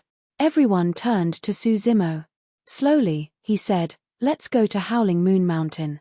The eyes of Monkey and the spirit tiger lit up. "That's right." The spirit tiger slapped his head. "I almost forgot about that place. Those bunch of asses from Howling Moon Mountain chased us through mountains, ridges, hills, and rivers for dozens of days. We've got to make them pay for that." Suzimo took out the map the rat passed them. The area occupied by Howling Moon Mountain is the smallest in the vicinity. According to logic, it should mean that the territorial lord is the weakest. This is it. Monkey agreed as well. The spirit tiger was excited and made a fuss. "Let's go right now." Suzimo said deeply, "Don't rush it. We'll infiltrate Howling Moon Mountain and continue to cultivate there for a period of time to stabilize our cultivation realms. It would be best if we can find out more about the situation of Howling Moon Mountain before making further plans." Suzimo knew that it was not going to be simple to take down a territory. There were only 5 of them. They would face immense difficulties if they tried to do it forcefully. Furthermore, Monkey and the others had already refined their destiny dharmic weapons. However, he had not had time to refine his creation Green Lotus. Once his cultivation realm was stable, his essence, spirit, body, and bloodline received a complete boost through dharmic powers, and he refined the creation Green Lotus. His strength would definitely grow to the next level. That way, they would stand a much higher chance of taking down Howling Moon Mountain. "Go, let's leave this place first." Suzimo pondered for a moment before waving.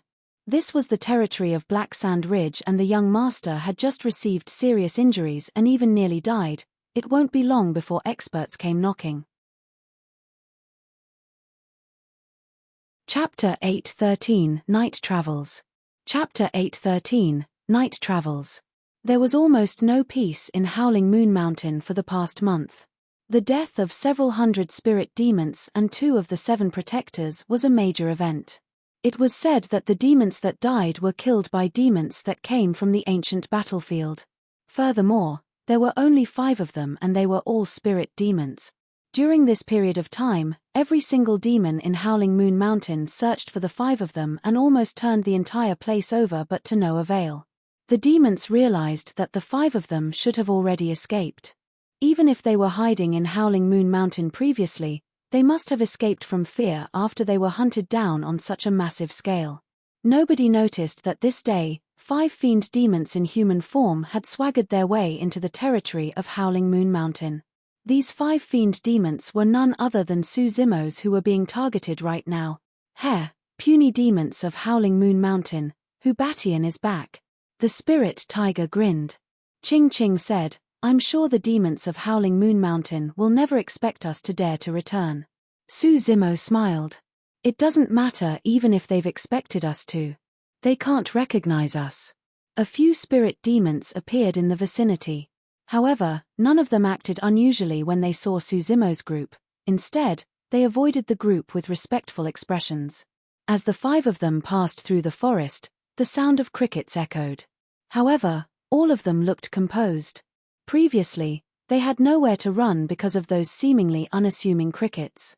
Now, none of those crickets posed any threat to them. After Suzimo's group cultivated to become fiend demons, they could take on human forms without any signs of their demon roots.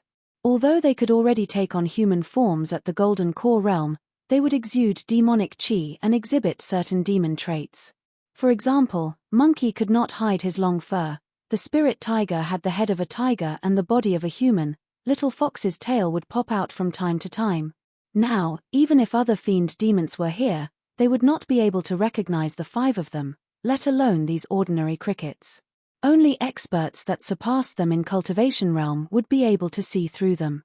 Suzimo had red hair and the muscles on his face squirmed to readjust themselves. He looked like a completely different person. Let's go and find a place to settle down and cultivate for a period of time to stabilize our cultivation realms. Suzimo brought Monkey and the others into the depths of the forest and disappeared before long. A month later. A round moon shone brightly late at night. The clear moonlight spilled onto the lake surface that resembled a mirror. The lake water was so clear that its bottom could be seen.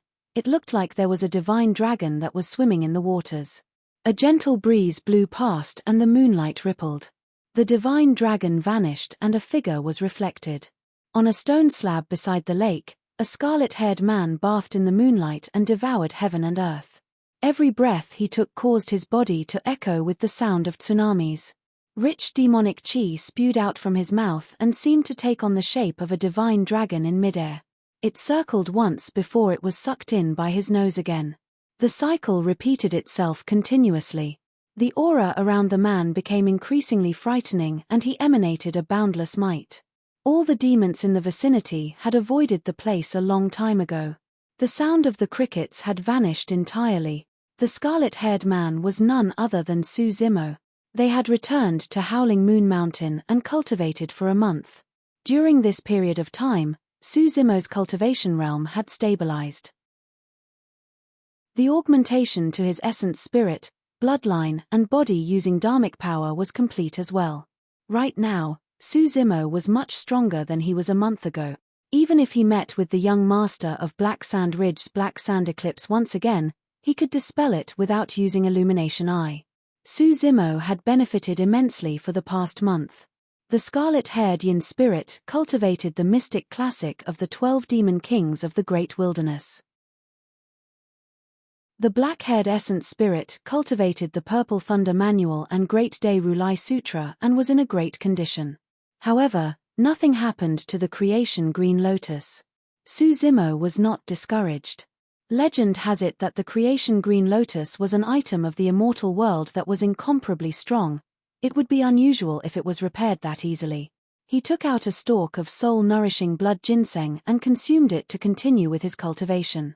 The black-haired essence spirit sat on the antiquated creation Green Lotus on the spirit platform and a faint halo appeared behind his head that shone with a divine, flawless glow. From time to time, a purple streak of lightning would clash past with a sizzling sound. The scarlet-haired yin spirit hovered in midair within the spirit consciousness.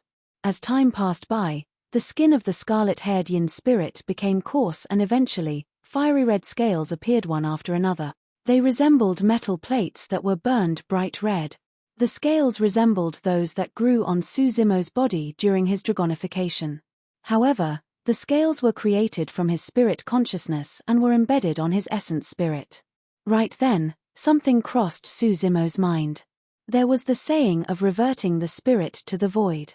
When cultivated to the void reversion realm, the essence spirit could exit one's body and roam the world freely, traveling 1,000 kilometers in an instant. Under normal circumstances, neither the yin spirit or the essence spirit of the nascent soul could achieve that. But now, a bold thought crossed Suzimo's mind as he sensed the scales on the body of the scarlet-haired yin spirit.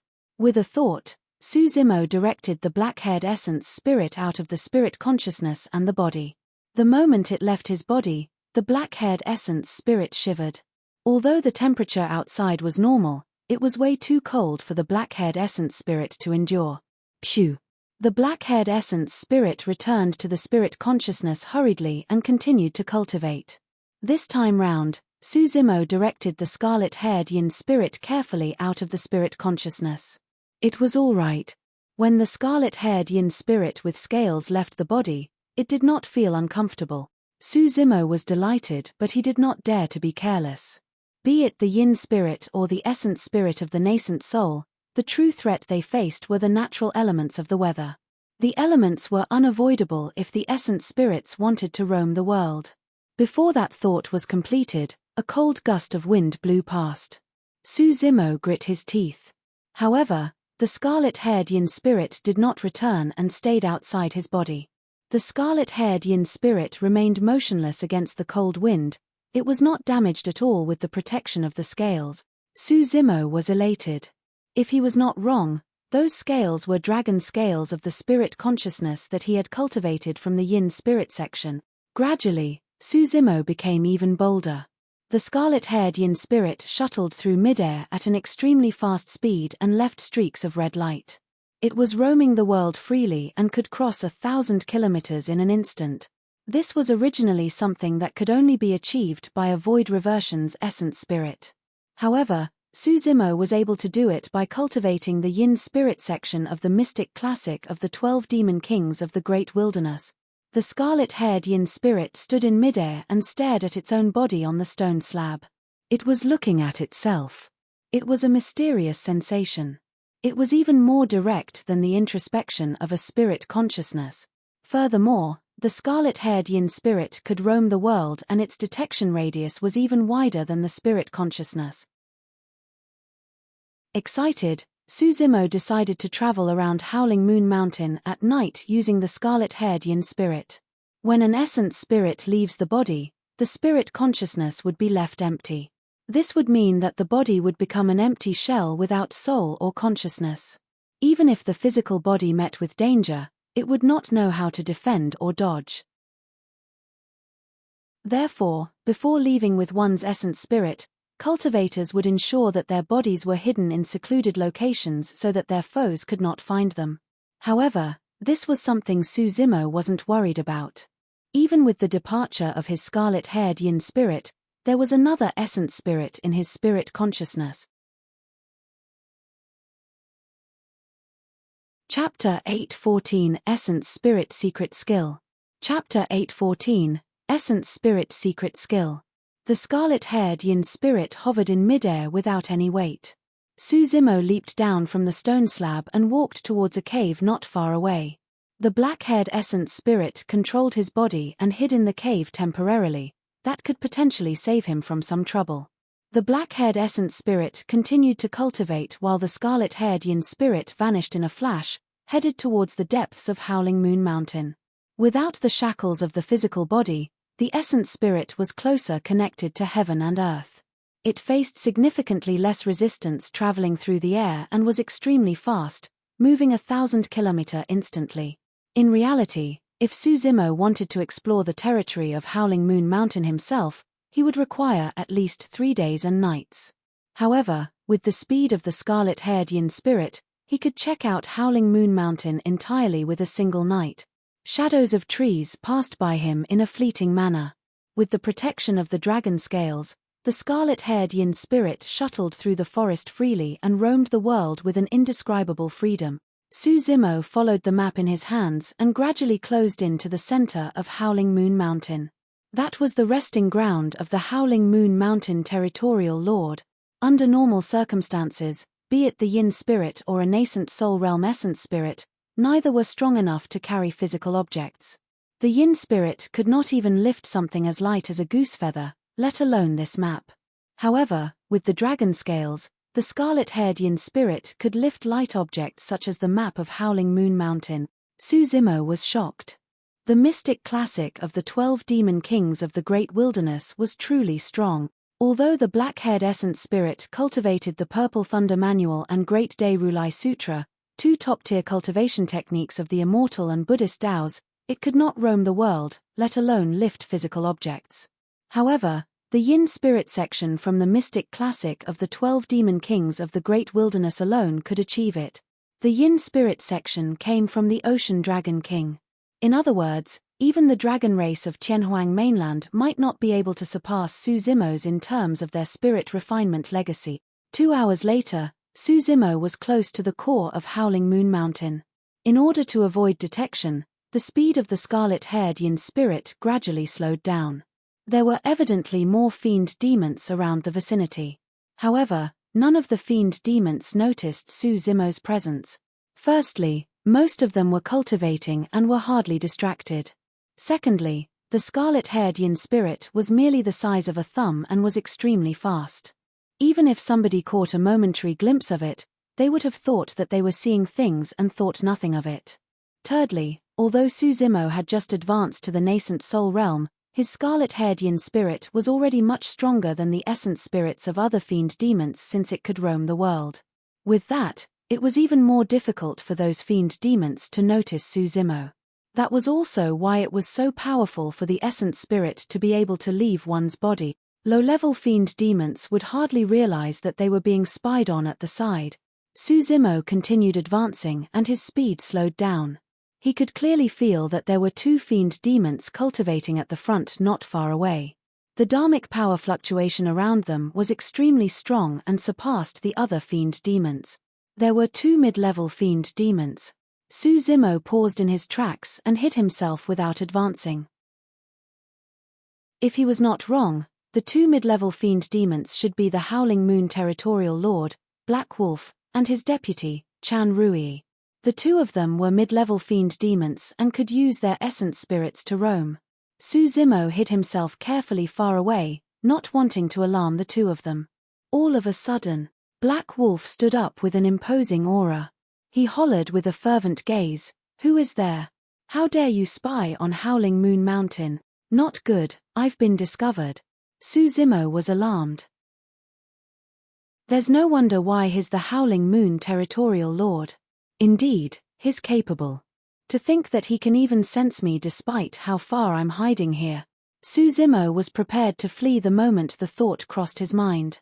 Since he was exposed, it was useless for him to linger any longer. Instead, he would be in danger and it would be difficult for him to get away. Right then, a gentle breeze blew and three faint, glowing essence spirits flew into the air from the forest not far away. Initially, Suzimo wanted to leave. However, he paused in his tracks when he saw that. To think that there were other essence spirits spying in the darkness. The three essence spirits were in the shape of bats. The fact that they could roam to this spot meant that they were void reversion essence spirit. One of the essence spirits said in an odd manner, "Howling Moon Mountain, you've got some capabilities indeed. To think that you were able to spot us. Humph, we'll pay you a visit another day." Before that sentence was completed, the three essence spirits sped into the distance and tried to escape in time. "Where can you run to?" Black Wolf roared and his glabella shone, releasing a terrifying spirit consciousness that formed a murderous wolf in midair. The wolf arrived instantly before an essence spirit, devouring the latter in a single chomp. "Black Wolf, you are." The essence spirit could not dodge in time and shrieked before he could complete his sentence. Suzimo was secretly alarmed and his heart skipped a beat. Black Wolf's attack was a killing move targeted at essence spirits. It was even stronger and frightening than a spirit consciousness attack. Spirit consciousness attacks were the most ordinary offensive means at the void reversion realm. Some mid-level fiend demons or void reversions get the chance to cultivate secret skills for their essence spirits that could condense their spirit consciousnesses and in turn create attacks that were extremely lethal with concentrated strength. Secret skills for essence spirits were extremely rare and the major sects kept everything to themselves. In the young spirit section of the Mystic Classic of the 12 Demon Kings of the Great Wilderness, there was a secret skill from the Desolate Ocean Dragon King for the essence spirit. Unfortunately, the text of the young spirit section was incomprehensible. It seemed like an ancient language from the dragon race and it was the same for the secret skill. Of course, Suzimo had not cultivated to that level and was not qualified to cultivate the essence spirit secret skill. Previously, it was clear that the young master of Black Sand Ridge did not know any essence spirit secret skills. If he had released an essence spirit secret skill, Suzimo might not have been able to defend against it even with the fusion of his essence spirit. Although the bat essence spirit was extremely fast, the secret skill of Black Wolf's essence spirit traveled at an even faster speed and devoured the bat essence spirit. The essence spirit of a mid-level fiend demon left its body and roamed here. To think that it would die in Black Wolf's hands without the chance to even return to its body. Chan Rui struck. A tremendous spirit consciousness gathered and two curved blades appeared in midair all of a sudden, shimmering coldly and thin as cicada wings. It was another essence spirit secret skill.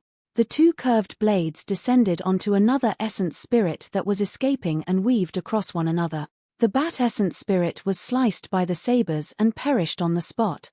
In the blink of an eye, the essence spirits of two void reversions perished. Naturally, an essence spirit had to face immense danger upon leaving its body. It was even more dangerous when they were spying on a territorial lord. The two territorial lords of Howling Moon Mountain attacked and killed off two essence spirits cleanly. However, the third bat essence spirit seized the opportunity to flee far away. Black Wolf, Chan Rui, don't get cocky now. The sound of the bat essence spirit echoed from far away. Howling Moon Mountain is about to be doomed. Let's see how much longer you can continue to be smug. The voice grew increasingly distant and eventually went silent. Suzimo hid where he was motionlessly. If the two territorial lords of Howling Moon Mountain noticed him and released their essence spirit secret skills, his scarlet-haired yin spirit would definitely be severely injured even with the protection of the dragon scale.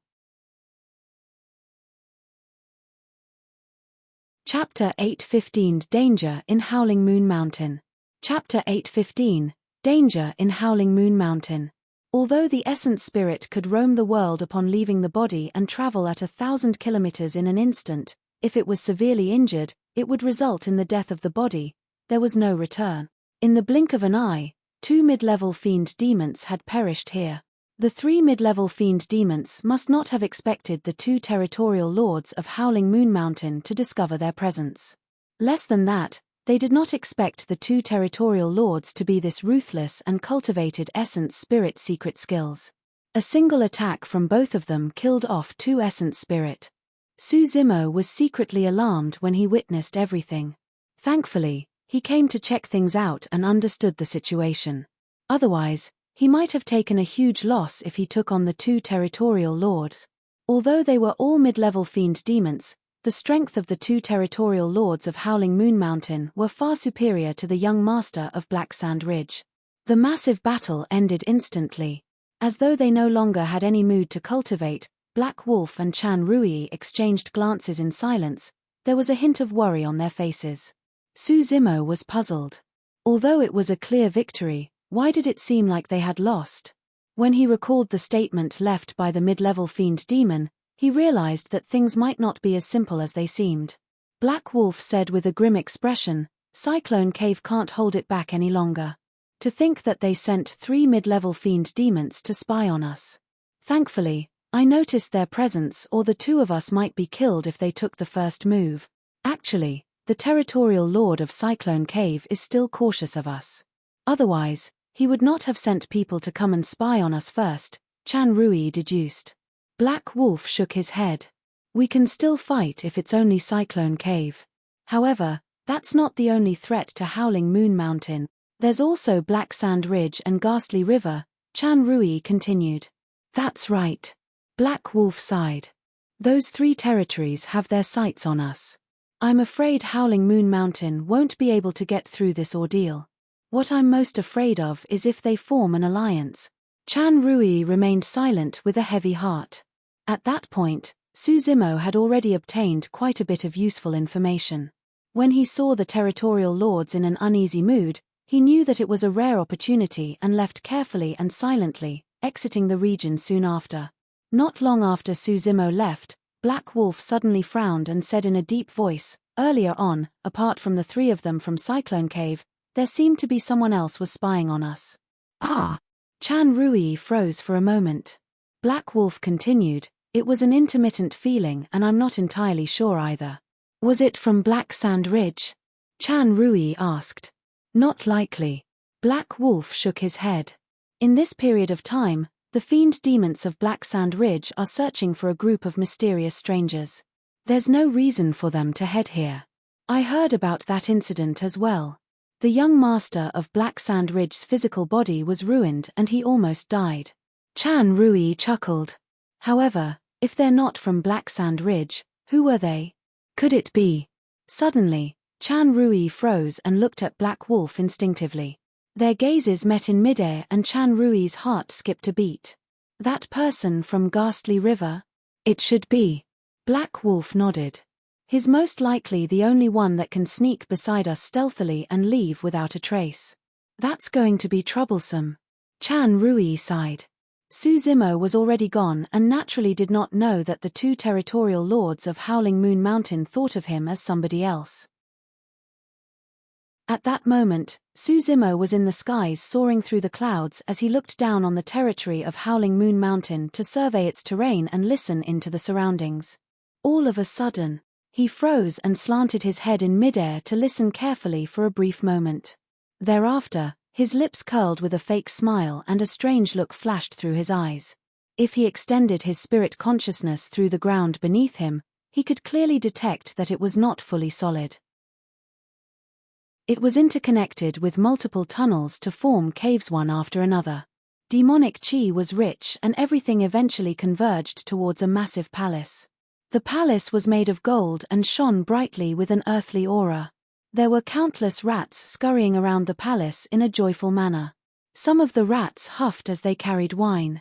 Some of the rats were off killing chicken and cows. For ordinary wild beasts such as chicken and cow, they were naturally helpless against rat demons with sentience. It was even more lively in the palace. Some of the rats turned into women that shuttled through the feast to set up fruits and delicacies. At the front of the palace, a rotund man sat high and above with a sparkling, golden crown on his head. Although he did not exude any demonic chi, he had shifty eyes and looked extremely sleazy. Two cute women were on both sides of the rat and they were thumping his back and kneading his thighs. He was thoroughly enjoying life. "Congratulations, Your Majesty." A rat demon at the bottom raised a glass for a toast. The rat demon was in human form and could stand with both legs. Although he wore human attire as well, there was a long tail behind him. It was a golden core realm spirit demon. This rat demon said loudly, "Your Majesty, you are the first to cultivate to become a fiend demon among the rat race of Howling Moon Mountain. Our race will definitely flourish in the future." "That's right, Your Majesty has an exceptional talent and managed to cultivate into a fiend demon in less than a month upon returning from the ancient battlefield." "Amazing." Some other rat demons chimed in at the sides. "Ha ha ha ha." The rat at the front of the palace beamed widely such that his eyes could barely be seen. He raised his glass heartily and declared, "Everyone, drink up. Drink to your heart's fill. Phut, Rat King, you sure are amazing." Suddenly, he heard a mocking voice echo within his ears. Its tone was neither heavy nor light and the fatty with ratty eyes was the only one that heard the voice in the noisy palace. Who's there?" The fatty with ratty eyes was shocked. Somebody managed to close into him without him realizing it. The fatty with ratty eyes was expressionless and his glabella shone as he released his spirit consciousness to survey the direction of the voice. His spirit consciousness surged over and he discovered a figure the size of a thumb in a corner behind him.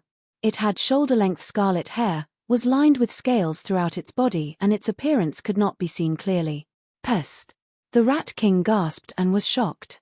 Instantly, he broke out in cold sweat and his wrist trembled so badly that he spilled more than half of the wine in his cup.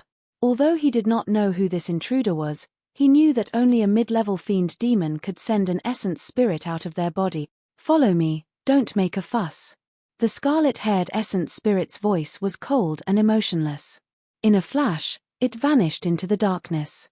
The fatty with ratty eyes grumbled internally. In Howling Moon Mountain, only the two territorial lords could roam with their essence spirits. However, he knew that the essence spirits of the two territorial lords did not look like this. In other words, this mid-level fiend demon was not someone from Howling Moon Mountain. He would most likely die if he followed this man. However, if he did not, this essence spirit was enough to kill him as well. If he implicated his entire race here because of this, they would die for nothing. At that thought, the fatty with ratty eyes squeezed out a faint, bitter smile. He pushed away the two women beside him and said with a tragic courage, "Everyone, please continue. I am too drunk to carry on, so I'll make a move first." Chapter 8:16 Three Great Territories. Chapter 8:16, Three Great Territories. The Rat King slumped his head in despair the moment he left the tunnels. The scarlet-haired essence spirit before him flickered faintly but did not go too far. The Rat King did not dare to escape either and could merely follow along, sighing constantly in misery. Sigh, to think that I would meet with something like this the moment I cultivate to become a fiend demon. The heavens sure are jealous of the talented. Is this mid-level fiend demon from Cyclone Cave or Black Sand Ridge? What a bummer. I'm not even a protector of Howling Moon Mountain, why did it come to look for me? The Rat King was uneasy and fearful the entire journey. After an hour, the scarlet-haired essence spirit at the front stopped. Go on inside. The scarlet-haired essence spirit pointed to a cave not far away and said indifferently.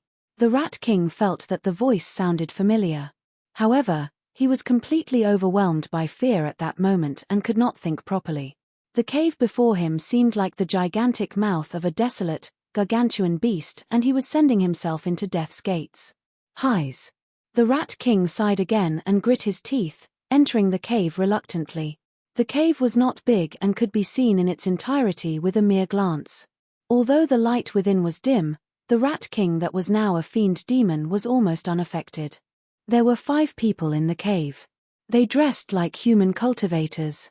However, with his sharp senses, the Rat King could vaguely guess that the 5 of them were fiend demons in human forms.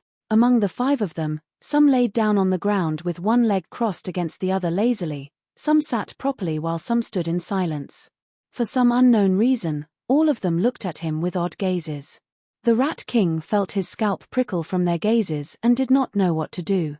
Right at the front, a scarlet-haired cultivator sat in a lotus position with his eyes closed. Suddenly, the muscles on the face of the cultivator twitched and his appearance changed significantly. Why you? The Rat King's eyes widened as he looked at everything in disbelief. The face of the scarlet-haired man was exactly the same as the green-robed man who created a ruckus in Howling Moon Mountain more than a month ago. The 5 of them were naturally Suzimo's group. Why you guys? The Rat King recognized Suzimo's group and instantly hopped as he exclaimed, "Are you guys insane? To think you would dare to return. Why wouldn't we?" Monkey sneered, "If the 5 of us are together, we have no fear even if we are barging into a dragon's pool or tiger's lair.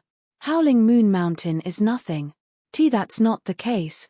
The Rat King waved it off and explained, sweating profusely, "Don't assume that you can come back and seek revenge now that you've broken through and become fiend demons. You have to understand that even among fiend demons, there are different levels. Only mid-level fiend demons can become territorial lords. Their essence spirits can roam into the world and travel 1,000 kilometers in an instant." Suddenly, the Rat King's voice froze. He witnessed something. The scarlet-haired essence spirit that entered with him transformed into a scarlet streak of light in a flash and flew into Suzimo's glabella. Suzimo stood up with a humoring smile. The Rat King's mouth was agape and his eyeballs popped out. How is this possible? Aren't you? The Rat King wanted to ask how Suzimo's essence spirit could roam when he was a low-level fiend demon. However, his mind was in a mess at the moment and he could not speak coherently. "Don't be nervous." Suzimo walked over and patted the Rat King on the shoulder with a gentle smile. "I don't have any ill intentions inviting you here. The conflict that happened in Howling Moon Mountain earlier on was not your fault either. Furthermore, it was all thanks to your map that we were able to leave Howling Moon Mountain later on." The Rat King heaved a long sigh of relief upon hearing that and plopped down onto the ground. Unknowingly, he was already drenched in sweat. There were many things he did not know about this person before him. However, he knew that this was somebody who placed a clear distinction between gratitude and hatred. That statement already guaranteed that the Rat King's life would not be harmed. "Brothers, why have you looked for me?" When the Rat King composed himself a while later, he took the initiative to ask. Suzimo said, "I want to find out about some things from you." Suddenly, the Rat King revealed a cautious expression as his eyes roved around Suzimo's group. After a lengthy consideration, he said, "Pardon me for being straightforward, brothers, but the reason why I saved you guys earlier on was out of guilt. However, if you wish to make use of me to harm Howling Moon Mountain, I cannot agree to it. Zimo replied indifferently, Howling Moon Mountain is facing threats from everywhere and is about to fall. There's no need for us to make a move. What do you mean by that? The Rat King blinked. Black Sand Ridge, Cyclone Cave, Ghastly River. Slowly, Zimo gave the 3 names. The 3 names belonged to the 3 territories around Howling Moon Mountain. The Rat King remained silent, but his expression shifted slightly. Zimo said, You are updated with the news, and I'm sure you must already know of the motives those 3 territories have towards Howling Moon Mountain. If they form an alliance, Howling Moon Mountain will cease to exist. Zimo obtained most of the information eavesdropping earlier on and was able to come to this conclusion with some slight deduction. The Rat King sighed gently and gave a bitter smile. Even without an alliance, if one of those territories attacked, Howling Moon Mountain won't be able to withstand it. Tell me, what do you know about the 3 territories? Zimo asked. The Rat King replied, Actually, just by looking at the map, you can tell that the 3 territories are stronger than Howling Moon Mountain. He was not wrong. On the map, the area occupied by Howling Moon Mountain was the smallest and was in between the 3 territories. The Rat King continued, There are only 2 mid-level fiend demons in Howling Moon Mountain, the 2 territorial lords. However, from what I know, there are at least 5 mid-level fiend demons in Cyclone Cave and Black Sand Ridge. Ghastly River is the most mysterious and nobody knows how many mid-level fiend demons there are. However, it is widely acknowledged that they are the strongest. That's because the territorial lord of Ghastly River is a WM. At that point, the Rat King turned towards Zimo's group instinctively. Unlike what he expected, none of them seemed shocked or taken aback. Zimo and the other 4 were way too calm, as though they had just heard something extremely ordinary. Are the 5 of them having a delayed reaction? The Rat King thought to himself and cleared his throat before elaborating with emphasis. The WM is a pure-blooded ferocious beast that carries a remnant bloodline from the dragon race within its body. Although slim, it has a chance of cultivating into a true dragon. Oh! The group of 5 replied expressionlessly. To begin with, Zimo was now half a dragon and would naturally not bother about an existence like the WM. Monkey and the others had fought against the Rakshasa race of the primordial 9 races. As such, their perspective on things was not something ordinary demon beasts could compare to. The Rat King widened his eyes and puffed his cheeks, feeling an inexplicable sense of frustration. Little Fox was the first to react as she clapped her hands and exclaimed, Wow! A pure-blooded ferocious beast. Amazing. That's way too fake. The Rat King's mouth cramped up and he could not help but roll his eyes. Chapter 8:17, Greetings. Chapter 8:17, Greetings. Actually, when the previous territorial lord of Howling Moon Territorial Lord was around, he could suppress Black Sand Ridge, Cyclone Cave and Ghastly River with his strength. The Rat King continued, however, during an expedition outside, he met with a strong foe and was severely injured. His physical body was destroyed and he managed to return with his essence spirit, but he did not live for long thereafter. The current Howling Moon Territorial Lord is the remaining bloodline of the previous Territorial Lord. Throughout these years, the reason why Howling Moon Mountain was not overtaken was because Black Sand Ridge, Cyclone Cave and Ghastly River were wary of one another and had their own plans respectively. Zimo nodded. The 3 territories were also worried that they might lose out if they were embroiled in battle with Howling Moon Mountain. That was why they had not attacked. However, if they 3 territories came to a common understanding, Howling Moon Mountain would be on the brink of destruction. Brothers, why have you guys returned? The Rat King's eyes darted around as he probed.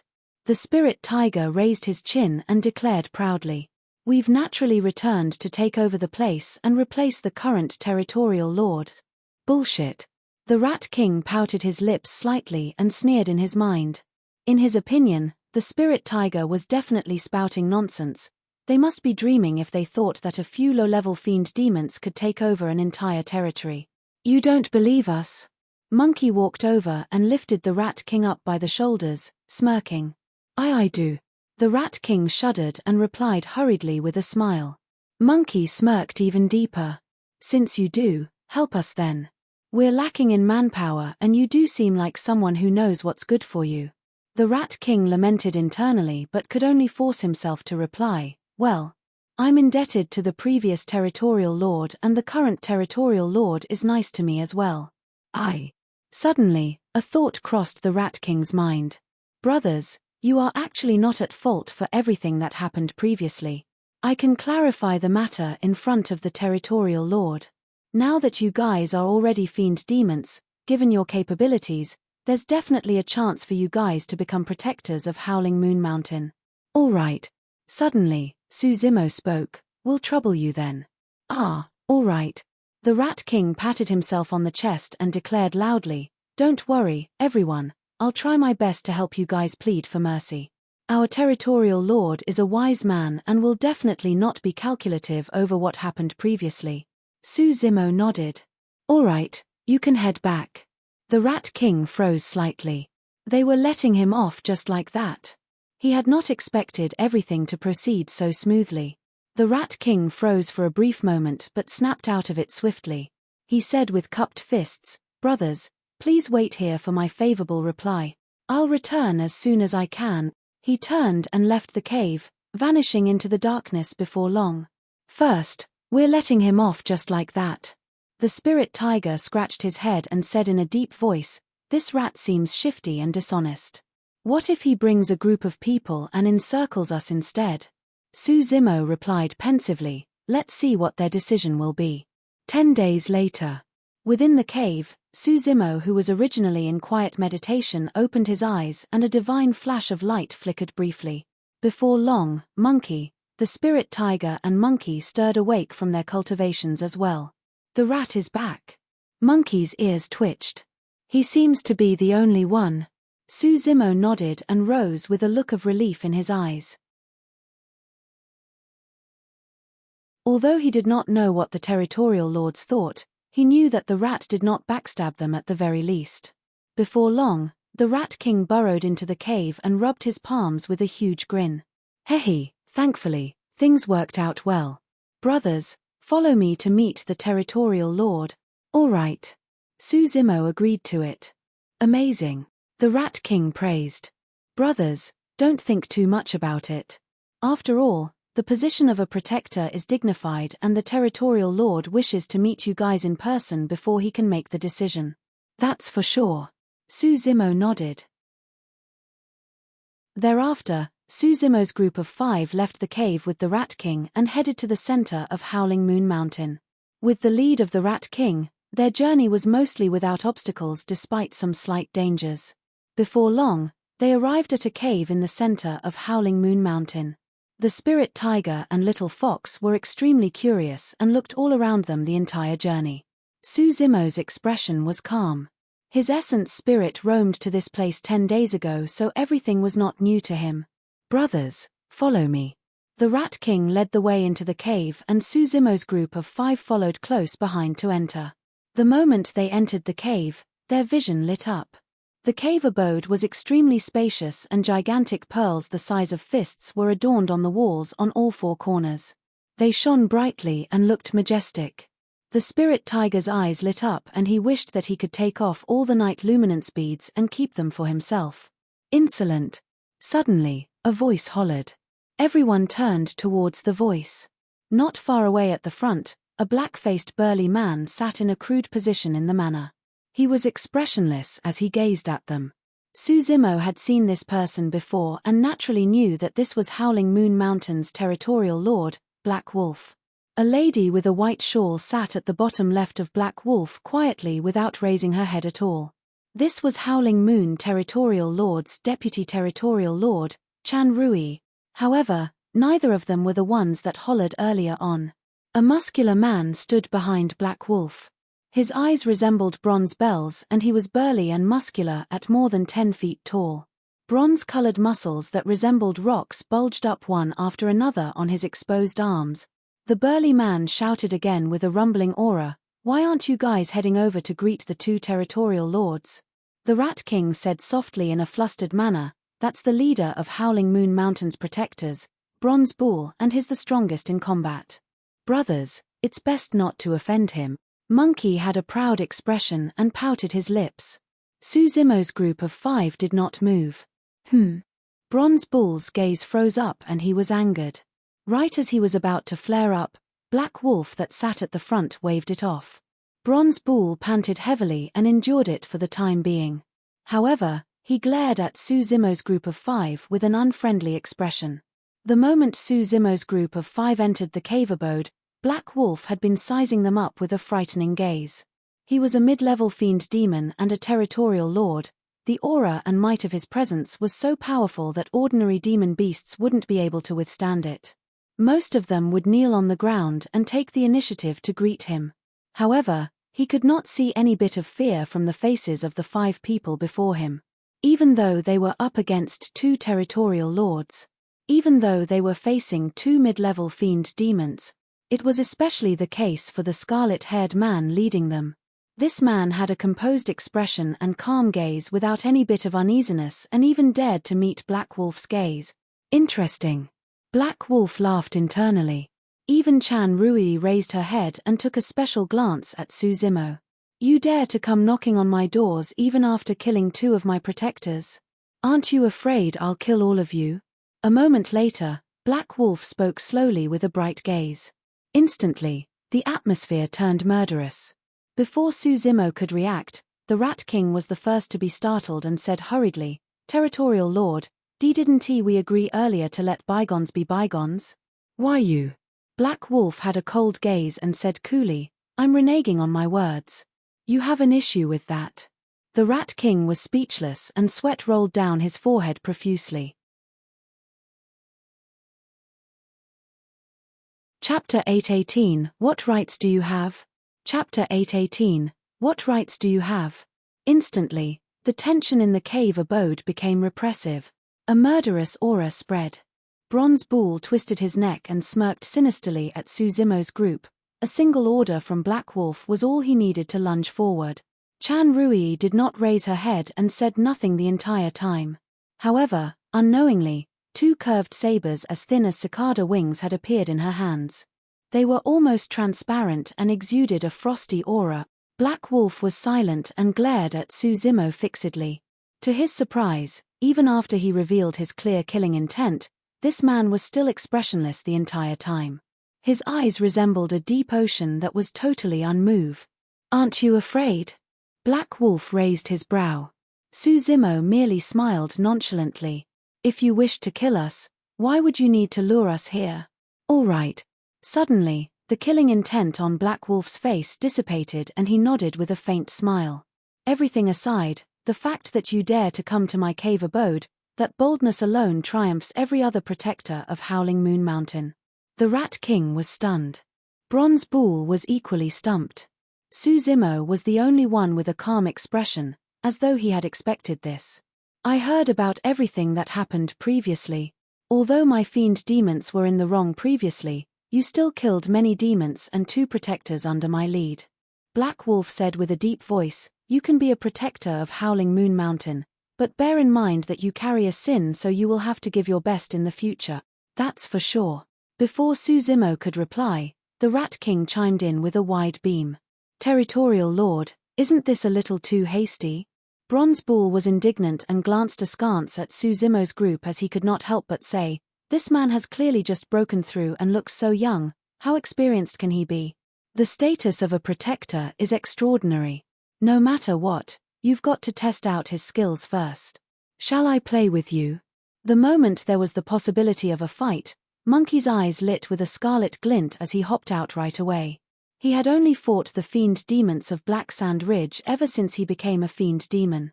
Unsatisfied, there was naturally no way he would let this rare opportunity slip. Just a wild monkey like you? Bronze Bull laughed wildly. All of you can come at me together. Suddenly, Suzimo spoke, actually, I'm not here to become a protector. Huh? Black Wolf raised his brow slightly and asked, what do you want to be? Suzimo's gaze shone brightly as he said in a slow manner, what I want to be is Howling Moon Mountain's territorial lord. The moment he said that, the cave abode went completely silent. The Rat King's eyes widened with a stricken expression. Goodness, has he gone mad? A low-level fiend demon actually wants to challenge a territorial lord? It's over, it's over. I'm going to die because of you. Chan Rui raised her head and looked at Su Zimo seriously for the first time, as though she wanted to see through him. Black Wolf narrowed his eyes and they shone violently. Although he remained motionless, a dangerous aura exuded from him that was way more frightening than the one earlier on. This time round, his killing intent was truly triggered. Brazen. Bronze Bull's eyes widened as he leaped and charged towards Su Zimo with a holler, "How dare you act like a punk before me? Die!" Su Zimo was motionless against the incoming Bronze Bull. A shadow darted out from beside him. Monkey had already leaped forward. He raised his fist and his flesh expanded. As though it formed a gigantic seal in midair, he punched towards Bronze Bull's fist violently. Boom! There was a deafening sound. Bronze Bull gave a deep grunt and was actually sent flying. Monkey staggered a few steps back and shrugged his arm as he reared his head in laughter. What a great feeling! Once more. The Rat King's eyes widened and he nearly bit his tongue. Bronze Bull was the leader of Howling Moon Mountain's protectors and had the greatest strength. No fiend demon could match him head-on.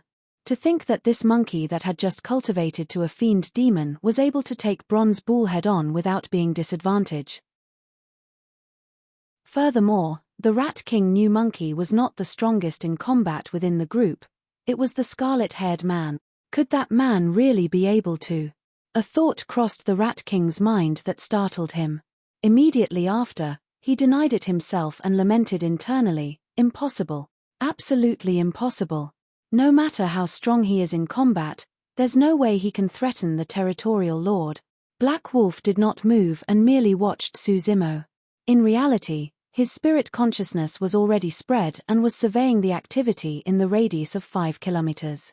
In his opinion, it was impossible for the 5 low-level fiend demons before him to attempt to overthrow his position as a territorial lord. It was a complete joke. However, there was nothing unusual in the vicinity. There wasn't even any slight activity. With a darkened face, Black Wolf asked deeply, "Speak, who sent you?"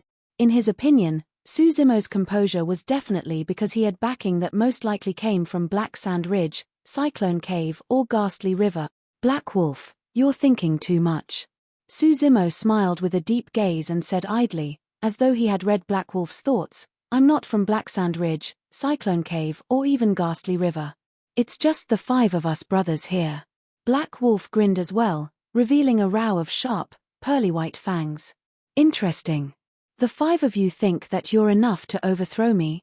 Su Zimo replied, "Actually, there's no need for you to be hostile towards me. Ha ha ha ha." As though he had heard the greatest joke in the world, Black Wolf released a thunderous laugh. "You came knocking at my door to provoke me and yet you expect me not to be hostile?" Su Zimo nodded and said matter-of-factly, "That's because I'm saving and helping you at the same time by becoming the territorial lord of Howling Moon Mountain." "What do you mean?" Black Wolf retracted his smile and asked expressionlessly. "Black Sand Ridge, Cyclone Cave and Ghastly River has coveted Howling Moon Mountain for a long time. If they form an alliance, Howling Moon Mountain will be destroyed instantly." Su Zimo said indifferently, "From what I know, Cyclone Cave has been itching to make a move. A few days ago, they even sent a few fiend demons to spy but 2 of them were killed by you." Black Wolf's expression changed and his eyes flashed with a hint of disbelief. Most of the fiend demons of Howling Moon Mountain knew about the matter involving Black Sand Ridge, Cyclone Cave and Ghastly River. However, he and Chan Rui were the only ones who knew about what happened that night. How did this man find out? Instinctively, Black Wolf turned to Chan Rui. In fact, faint suspicions towards Chan Rui even surfaced. Chan Rui had a clear gaze and looked back at Black Wolf without avoiding before shaking her head. Instantly, the doubts in Black Wolf's heart vanished. After a moment of silence, he said, "The 3 territories are forming an alliance to overthrow me and you're the same. What's the difference between you guys? Saving me? Helping me? What a joke. Of course it will be different." Su Zimo said, "First, I won't take your life if I become the territorial lord of Howling Moon Mountain. Second, Howling Moon Mountain will survive." Black Wolf remained silent.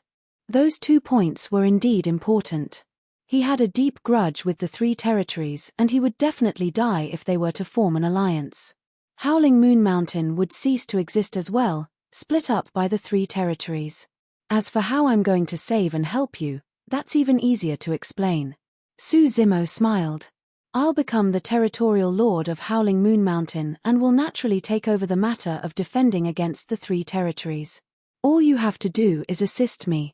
All right, everything is clear. Right now, there's only a single question left. Slowly, Black Wolf rose with a torrential ferocity as he glared at Su Zimo and sneered, "What rights do you have?" Chapter 8:19, 1 verses 2. Chapter 8:19, 1 verses 2. Boom. Victory was already decided on the other side of the battlefield, accompanied by a loud boom. Although Bronze Bull had reverted to his true form, Monkey pinned him fiercely into the ground by grabbing his horns, creating a huge pit. Bronze Bull's face was filled with blood and was smashed into a complete mess, almost fainting. Monkey had a frightening bloodline and his combat strength was only inferior to Su Zimo and Night Spirit within the 7 sworn siblings. In his berserk state, Monkey was even able to take on the Rakshasa race. He had only just cultivated his essence spirit and was at early stage nascent soul realm. Although Bronze Bull was a late stage nascent soul, a major cultivation realm above Monkey, he was not a match for the latter and was defeated in less than a dozen breaths. Monkey did not kill Bronze Bull and leaped back the moment he secured victory. Bronze Bull struggled to stand up with a twisted expression as he panted. Demonic chi surged around him and he growled deeply. He was almost out of his mind and wanted to charge forward once more. "Back down." Black Wolf's voice sounded with a cold authority. "Aren't you done with making a fool of yourself?" Bronze Bull shuddered as though he had just been drenched with a bucket of ice water. Gradually, he sobered up and backed off to the side despite his indignance. Black Wolf's gaze was fixed on Su Zimo the entire time as he said slowly with a cold expression, "Tell me, what rights do you have? The 5 of you alone aren't qualified to take on my position." "We're enough," Su Zimo smiled. The moment he said that, Su Zimo's figure flashed and he struck the territorial lord of Howling Moon Mountain all of a sudden. Moreover, he took on 2 people with his attack and engulfed Black Wolf and Chan Rui within. Such guts. Black Wolf was enraged and felt his vision blur the moment he said those 2 words. A torrential might gushed towards him in a deafening manner. The pressure was suffocating. Although he was a mid-level fiend demon, the envelopment of the power felt slightly unbearable still. It was too fast. The 2 of them were not too far apart to begin with and Su Zimo had already closed in instantly. In fact, Black Wolf thought that he was hallucinating. He seemed to have heard the sound of tsunamis that shook his mind. "What's this demonic art? It's making me hallucinate." He turned his gaze and saw Su Zimo circled by blood chi with rumbling demonic chi. However, there were no traces of dharmic power. Wait, it's not a hallucination. The sound of tsunami is real. In a flash, Black Wolf sobered up and thought of a possibility as he exclaimed, "Tsunami blood." Although demons placed emphasis on the cultivation and quality of one's bloodline, only few of them could cultivate to the realm of tsunami blood. Black Wolf did not have time to take out any weapons and could only prop up his arms in defense. Bang! Su Zimo's fist struck the intersection where Black Wolf's arms crossed and the dull sound of defeat echoed. "Ooah!" Black Wolf grunted and staggered in retreat, his arm's hand gone completely numb. However, Su Zimo did not retreat at all and even had strength remaining to fight Chan Rui. Black Wolf was shocked. He was a mid-level fiend demon and a territorial lord, a full major cultivation realm higher than this person before him. He had many years more to temper his body using dharmic powers as well. Even so, his bloodline and physique could not defend against the charge of this person. What a terrifying burst power! On the other side, Chan Rui burst in retreat. Thankfully, she had already withdrawn her dharmic weapons before this and wielded them in her hands. Su Zimo charged over and Chan Rui's eyes squinted slightly. With a tremble, her curved sabers cut an arc through the air, creating 2 cold beams that slit toward Su Zimo's wrist instantly. The speed of the 2 slashes was extremely fast. Coupled with Suzimo's overwhelming aura and force, Chanrui believed that even a mid-level fiend demon won't be able to dodge. This is for the best. I'll sever one of your wrists to teach you a lesson. That was what Chanrui thought. Unexpectedly, Suzimo did not dodge at all. He flicked his finger gently against the two incoming cold beams. A few fingernails flicked out with a chilling aura and struck the two cold beams precisely like sharp blade. Clang! Clang! Sparks flew along with two crisp sounds. Chanrui whined and her curved sabers were repelled from her hands. Her palms had split open. The Rat King stood at the side and his beady eyes widened in disbelief. He had considered the possibility that Suzimo's combat strength would be extraordinary. However, he had not expected Suzimo to gain the upper hand even in a 1 versus 2 situation. Black Wolf and Chanrui were mid-level fiend demons after all and regained their composure swiftly, merely flustered for a split second. Both of their figures retreated at almost the same time. Lad, you are strong in melee combat. However, it's not enough if you intend to merely rely on that to overthrow my position as a territorial lord. Black Wolf's glabella shone and he hollered deeply, watch out. No matter what, Suzimo was formidable in melee combat. Because of that, Black Wolf regarded him as a talent and gave a warning out of goodwill, not wanting to kill Suzimo. Swoosh! Two powerful spirit consciousnesses engulfed the entire place with a boundless might. Only void reversions and mid-level fiend demons could release spirit consciousness attack. If it was any other low-level fiend demon, their essence spirit would have been repressed completely in fright against the pressure of the spirit consciousness such that they would not even be able to release their dharmic powers. However, scarlet scales appeared one after another on the body of the scarlet-haired yin spirit within Suzimo's spirit consciousness. He was able to deflect the incoming spirit consciousness. He was completely unaffected even against the envelopment of the spirit consciousnesses of two territorial lord. Fufu, there's no need for both of you to show mercy. I won't be taken down by a mere spirit consciousness attack. Suzimo chuckled and dashed towards Black Wolf and Chanrui in huge strides. Both Black Wolf and Chanrui frowned. Neither of them wanted to kill Suzimo. That was why they did not release their Essence Spirit secret skills. The killing power of Essence Spirit secret skills was extremely terrifying and was something that the Essence Spirit of low-level fiend demons could not defend against. If they could not defend against it, their Essence Spirits would be destroyed and they would die on the spot. However, both of them had no other choice. Roar! In midair, a terrifying spirit consciousness fluctuation burst forward. The tremendous spirit consciousness materialized into a pitch-black murderous wolf that lunged in Suzimo's direction with an open mouth. OM. On the other side, Chanrui's spirit consciousness split into two in midair and turned into two cold beams that arrived instantly. The attacks of both essence spirits had descended. Suzimo slowed down as well with a grim expression. Those were essence spirit secret skills and could not be compared with spirit consciousness attacks. If he handled them the wrong way and his essence spirit was damaged, it might leave an injury that could not be healed. He was a low-level fiend demon at nascent soul realm after all. He did not dare to be careless against an attack of this level. Prior to this, he had only experienced the might of the two essence spirit secret skills once from a distance. However, that experience could not be compared to the current situation where he was directly involved.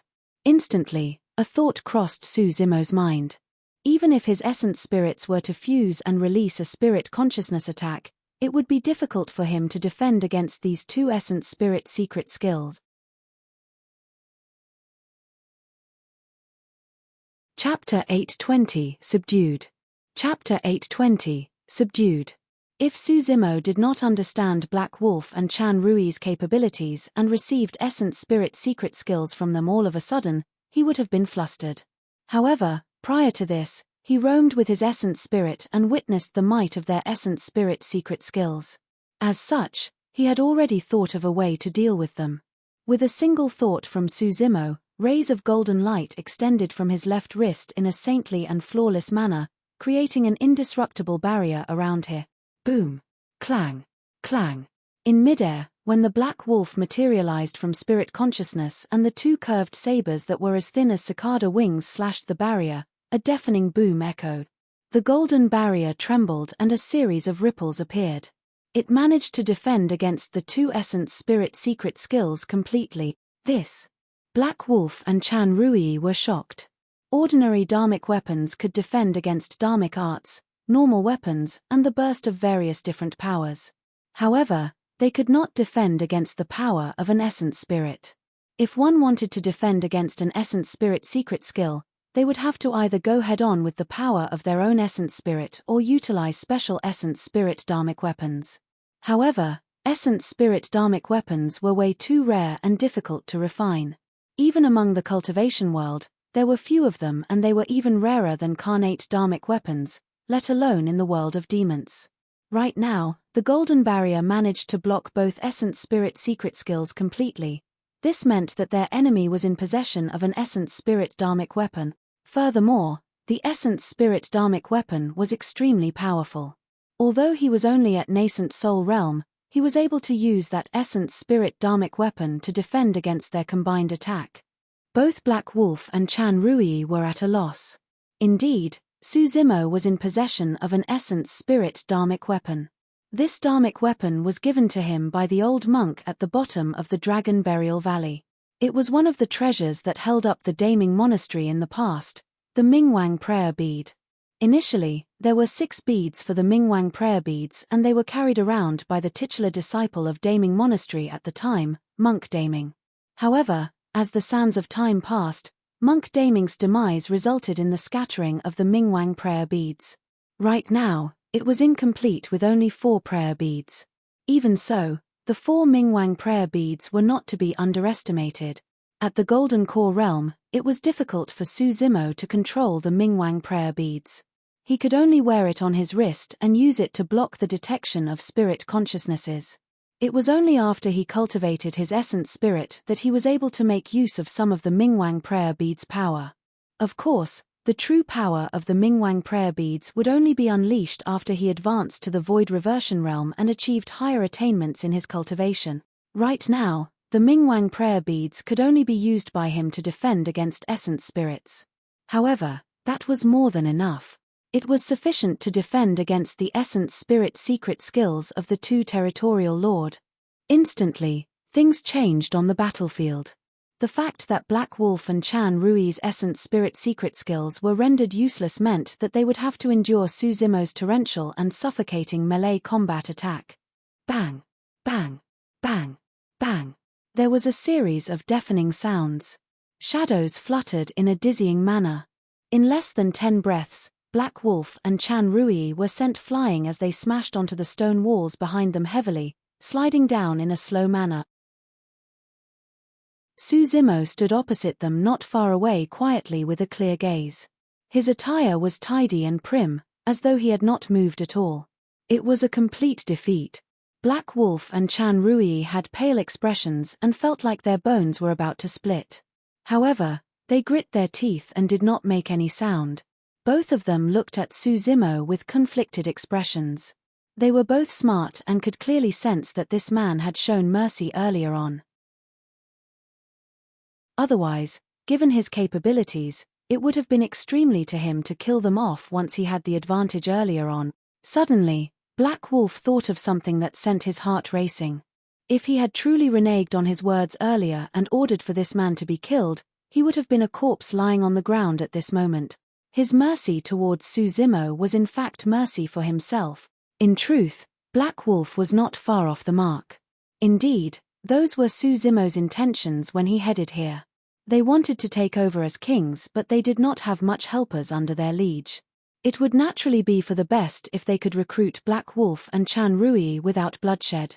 Bronze Bull's eyes widened and his jaws nearly fell onto the ground. He had truly not expected this outcome for the battle. 2 territorial lords had actually lost to a low-level fiend demon that had just broken through. He would not have believed this if he had not seen it personally. Territorial lords, are you guys fine? Bronze Bull asked warily. Black Wolf waved it off and stood up. He glared at Suzimo and said slowly, I've lost. Indeed, you are qualified to be the territorial lord of Howling Moon Mountain. However, I'm only acknowledging your potential. Black Wolf emphasized as he continued, Given your potential, nobody around here should be able to threaten you if you continue cultivating and advance to become a mid-level fiend demon. But the you right now. He did not continue. Chan Rui said as well, it's not enough if you think that you can resolve the crisis of Howling Moon Mountain using the capabilities and essence spirit dharmic weapon you revealed earlier. I've got my own plans on how to resolve the crisis of Howling Moon Mountain. Su Zimo replied nonchalantly, all you need to tell me is whether you will submit to me. The cave abode went silent. Black Wolf was undecided and had a hesitant expression. Anybody that could become territorial lords were capable characters. Now that he was suddenly asked to relinquish his position as a territorial lord and submit to others, it was definitely a truth he was struggling to accept. However, Black Wolf knew that he would be in an even worse state if the 3 territories were to come for them. Not only would he die, Howling Moon Mountain would cease to exist as well. That was something he could not accept at all. At that thought, Black Wolf gripped his fists gently and said in a deep voice, since I've lost, I've got no objections. I'm willing to relinquish my position as a territorial lord. However, I hope that you will be able to protect Howling Moon Mountain and treat every single demon here well. Territorial Lord. Bronze Bull yelled. Black Wolf waved it off. I've already decided, there's no need to say more. All right. Su Zimo nodded and declared, from this day forth, there will be another deputy territorial lord in Howling Moon Mountain, Black Wolf. Chan Rui will still be the deputy territorial lord and maintain her original status. Monkey and the others were excited. This meant that from this moment forth, the 5 of them sworn siblings had a territory of their own. Black Wolf pondered for a moment and asked with cupped fists, I've yet to know your name, territorial lord. Also, what is your true form? To be fair, although he had already relinquished his position as a territorial lord, Black Wolf still had a tinge of indignance in his heart towards this young man. However, he felt that he could not read this person either. Even after their fight, he could not figure out what the true form of this person was. It was the same for Chan Rui. Su Zimo thought for a moment and said, you guys can call me Mo from this day forth. Mo! Black Wolf and Chan Rui murmured softly. Compared to human cultivators, demons were much more easygoing with their names. It was extremely common for single character names as well.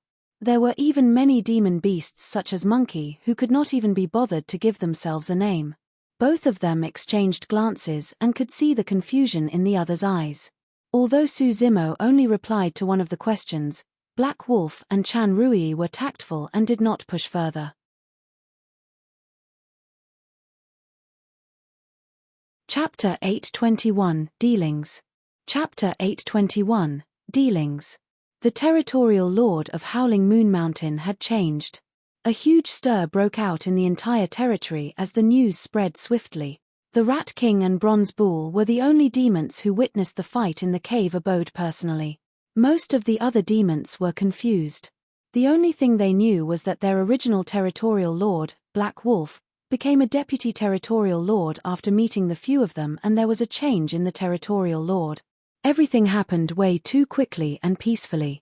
It was as though the owner of Howling Moon Mountain had changed overnight without any signs of enemy infiltration. No large-scale ceremony was held either after the change of territorial lord. Everything ended after a personal announcement from Black Wolf and Chan Rui. Many demons did not even know what the new territorial lord looked like. The entire affair seemed extremely fishy. I heard that there are 5 new territorial lords and they are sworn siblings.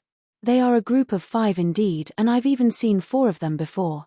There's a monkey, tiger, crane and a fox. However, these 4 territorial lords are all low-level fiend demons and their cultivation realms are only at early-stage nascent soul. How is that possible? Low-level fiend demons are now the territorial lords of Howling Moon Mountain? I heard that the boss of the 5 siblings, the lead territorial lord of Howling Moon Mountain right now, is extremely strong. He must definitely be a mid-level fiend demon. Have you seen the main territorial lord? What's his true form? No, I haven't. The main territorial lord hasn't shown himself before and is extremely mysterious. I've only heard that he is called Mo. During this period of time, there were often demons that grouped together and discussed everything excitedly. In less than 3 days, news of this spread to Black Sand Ridge, Cyclone Cave, and Ghastly River and created quite a stir as well. There was a spacious hall within the depths of a cave with a bloody and sinister aura. Within the hall, there were thin, blood threads that resembled blood vessels that hung from both sides of the walls. A man sat on the blood threads, perfectly balanced as he held a jade cup in his left hand. It was filled with a grisly red fluid that was still warm. The man raised the cup to his nose and took a deep breath, revealing an intoxicated expression with half-closed eyes. The territorial lord of Howling Moon Mountain has changed. Could Black Sand Ridge or Ghastly River have beaten us to it? The man murmured to himself, "No, no. It shouldn't be anyone from those 2 territories." After a moment, his eyes bolted wide open with a bloody glint as he said deeply, "Go and investigate further." "Understood." A voice echoed through the chamber.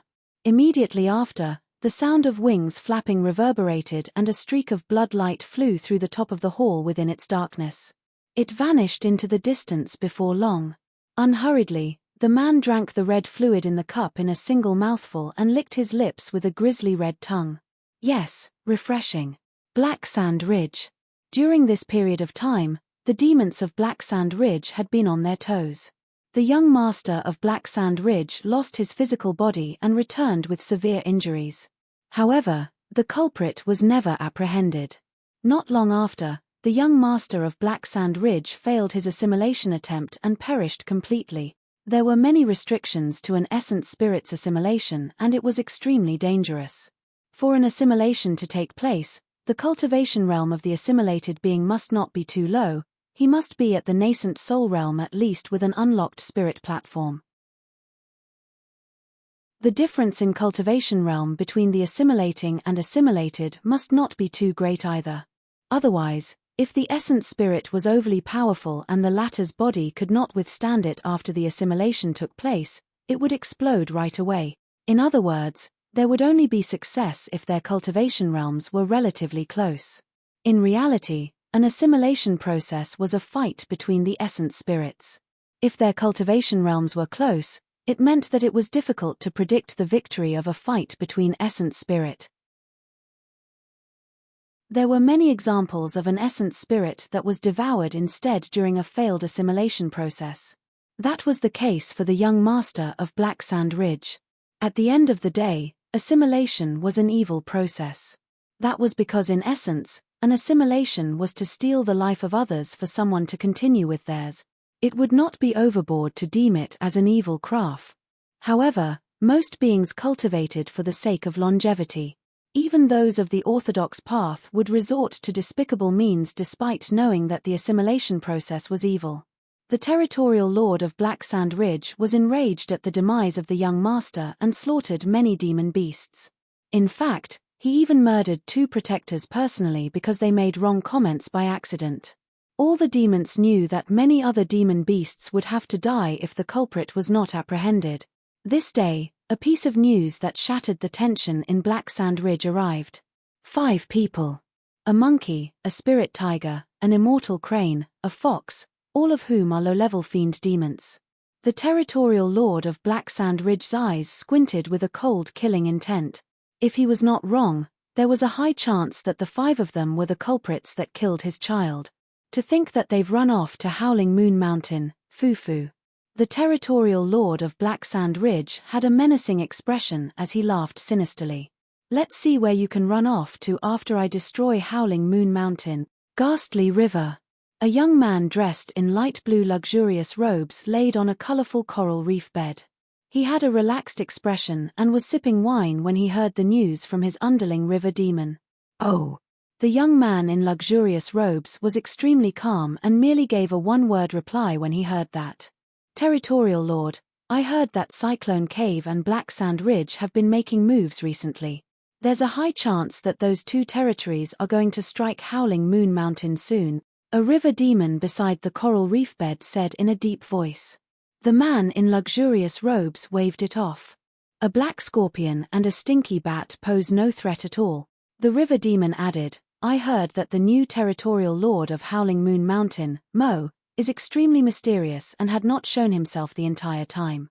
He must be rather capable to overthrow Black Wolf.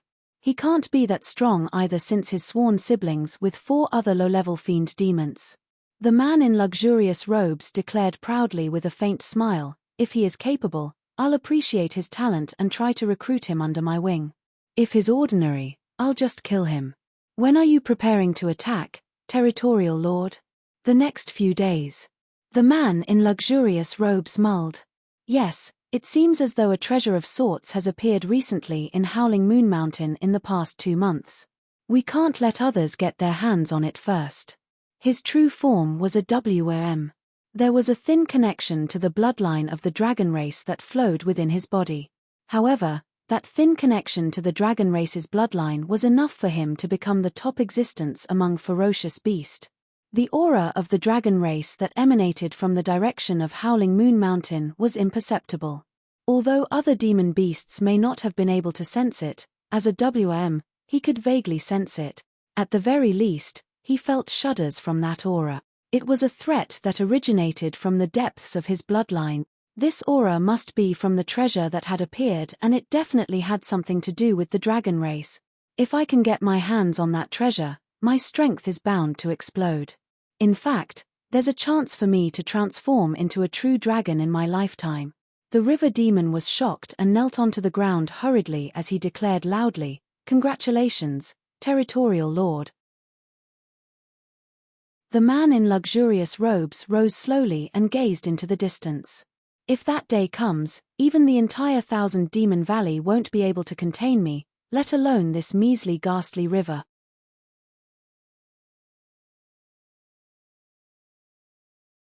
Chapter 8:22 Seclusion. Chapter 8:22 Seclusion. The reason why Suzimo had not appeared was not because he wanted to maintain a mysterious front. After he subdued Black Wolf and Chan Rui the other day, he sensed quite a bit of commotion in his spirit consciousness. He had to undergo seclusion. The creation Green Lotus was finally restored. The greatest benefit of having 2 essence spirits was that they could cultivate individually without affecting the other. In Howling Moon Mountain, Suzimo used the scarlet-haired yin spirit as the master essence spirit most of the time, while the black-haired essence spirit continued its cultivation in a corner. Even when Suzimo was engaging Black Wolf and Chan Rui in the cave abode, the black-haired essence spirit did not stop in its cultivation. Its never-ending and long cultivation finally brought about a reward worth celebrating. The creation Green Lotus was awakened. Suzimo made rough preparations for most matters and headed to seclusion thereafter. He had an extremely tight schedule. Black Sand Ridge, Cyclone Cave, and Ghastly River could attack Howling Moon Mountain at any moment, and it was bound to be a bitter fight. As long as he won this battle, he could establish himself properly within the 1,000 Demon Valley and would no longer have to flee for his life. Suzimo had just advanced to the nascent soul realm and had 3 top-tier spirit refinement cultivation techniques with him. There were many things that he needed to cultivate further. As long as he had enough time, his combat strength would definitely rise at an unimaginable speed. Therefore, Suzimo had no intention of rushing through his seclusion. Ever since he left the Dragon Burial Valley, he had fought the entire way. He overwhelmed all the paragons, obtained the number 1 spot on the phenomenon ranking, defeated Di Yin and suppressed 2 of the primordial 9 races in a domineering manner, all without stopping. This time round, he had to stop and enter a true seclusion so that he could consolidate everything and cultivate. After he entered the secret chamber, Suzimo assumed a lotus position and entered his spirit consciousness with a single thought. He saw the black-haired essence spirit sitting on a green lotus platform that hovered in midair. It was filled with life and green petals had already bloomed around the lotus platform. There were a total of 9 petals. All of them were in an infancy state and were tender and soft, yet to have truly grown. There were 9 small pores on the lotus platform with lotus seeds that shone with a bright glow in them. Suzimo could clearly sense that the creation Green Lotus was growing gradually while absorbing the power of the black-haired essence spirit. However, at the same time, Suzimo discovered that the creation Green Lotus was also assisting his spirit refinement process. Rays of light spilled out of the 9 pores on the lotus platform and they circled around the black-haired essence spirit, refining it continuously. Under the refinement of the 9 rays of light, the black-haired essence spirit became even more powerful. In fact, it was further materialized and even showed signs of catching up to the scarlet-haired yin spirit. Suzimo was delighted when he sensed the changes. This must be one of the reasons why the creation green lotus was so mystifying. The scarlet-haired yin spirit originated from the dragon race and was extremely powerful. Even at the nascent soul realm, it was able to leave the physical body and roam the world outside. Although the black-haired essence spirit cultivated 2 heaven-grade cultivation techniques, the Purple Thunder Manual and Great Dae-Ru Lai Sutra, it could not reach that level yet. Now that the black-haired essence spirit obtained the refinement of the creation green lotus, there was also a chance for it to be able to roam the outside world even at the nascent soul realm. Of course, although the creation green lotus was successfully awakened, this treasure required the nourishment of the power of essence spirit and grew at an extremely slow pace.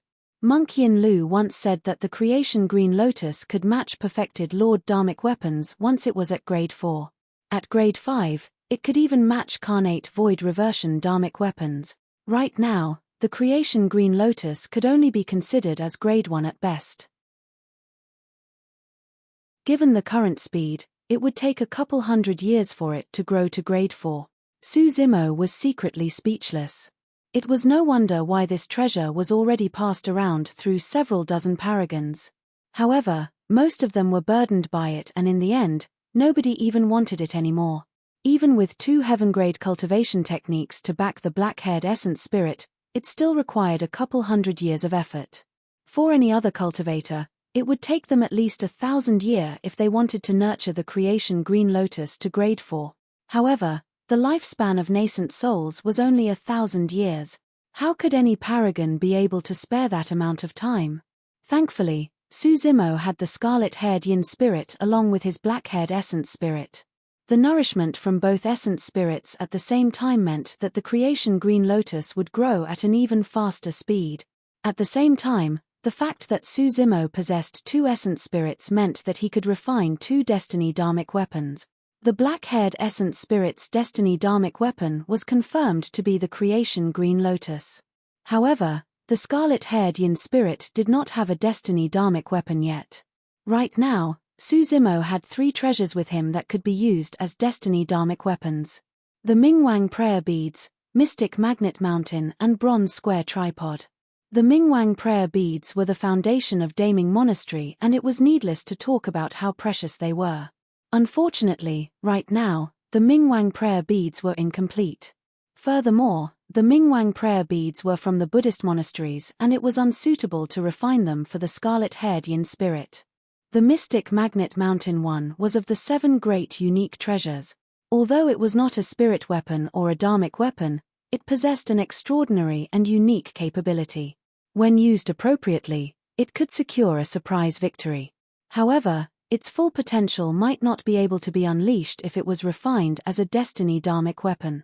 As for the bronze square tripod, this treasure had an unknown origin and it was battered and lined with cracks. However, Suzimo had managed to tide through quite a few predicaments after he obtained it. Everything else aside, Suzimo had never seen anything that could compare to this tripod in terms of toughness. After pondering for a long time, Suzimo decided to refine the bronze square tripod. In the cave abode, he assumed a lotus position with his eyes closed. He was motionless, as though he had fallen asleep. However, in reality, within his spirit consciousness, both essence spirits cultivated at the same time and neither slacked off. While the scarlet-haired yin spirit was cultivating the yin spirit section, it was refining the bronze square tripod, establishing a connection by imprinting its spirit consciousness mark on the tripod repeatedly. As the black-haired essence spirit cultivated the Purple Thunder Manual and Great Dae-Ru Lai Sutra, it was refining the creation green lotus as well. Among the 3 top-tier cultivation techniques, the yin spirit section had no dharmic art associated with it and was purely a spirit refinement technique. Only the yang spirit section had a dharmic art and an essence spirit secret skill. Both of those secret skills had an extremely high demand for the essence spirit. Furthermore, there were many incomprehensible words in the 2 secret skills of the yang spirit section and were difficult to understand, as though they possessed boundless power. According to the records of the Young Spirit section, the 2 secret skills were the most terrifying killing moves of the Desolate Ocean Dragon King. Suzimo was slightly disappointed that he was unable to cultivate the 2 secret skills for the time being. The true strength of the Great Dairulai Sutra was that in the later stage of its cultivation, one could conjure a supreme Dharma characteristic of the Buddhist monasteries, the Rulai Dharmic body. The front part of the cultivation technique focused on refining the spirit. There was an essence spirit secret skill recorded in it. Unfortunately, Suzimo had just advanced to the nascent soul and was not at the stage where he was able to cultivate an essence spirit secret skill. The Purple Thunder Manual had a few Dharmic arts recorded in the front part. The black-haired essence spirit cultivated those Dharmic arts as it refined the creation green lotus. Day after day, the sun rose and set. In the blink of an eye, Suzimo had spent half a year in seclusion. Within the secret chamber, a figure sat quietly. His hair turned scarlet and black from time to time, and there was an occasional streak of lightning that crackled across his body. Suzimo was motionless for the past half a year. On the surface, it was as though nothing changed and he still wore the same set of green robes. However, if one were to close their eyes, they would be able to sense a shuddering aura within the secret chamber. It was as though an ancient grand demon was devouring the world within.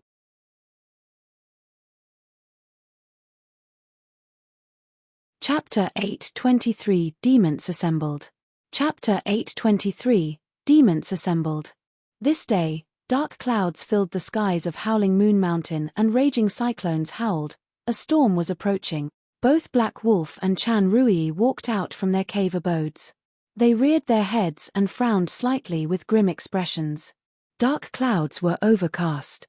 Both of them could sense killing intent within the rumbling dark clouds that were as black as ink. At their cultivation realm, they had a keen sense towards danger. It was like an innate instinct. "It's finally about to begin," Chan Rui murmured softly. Black Wolf said in a deep voice, "Relay the orders to prepare for war." "Understood." The Rat King retreated with cupped fists and vanished before long. Right then, Monkey, the Spirit Tiger, Ching Ching and Little Fox exited their seclusions as well and arrived here. Black Wolf swept his gaze across the 4 of them. When he did not catch sight of the person he wanted to see, he was hesitant but still could not help but remark, "The storm is approaching. Is Territorial Lord Mo going to? He's in seclusion, there's no need to disturb him." Monkey waved it off. "He will naturally come forth if strong enemies truly arrive." The moment he said that, shuffling sounds could be heard from the distance. They grew clearer and clearer, as though countless ants were crawling on the ground. The ancient trees swayed and snapped one after another.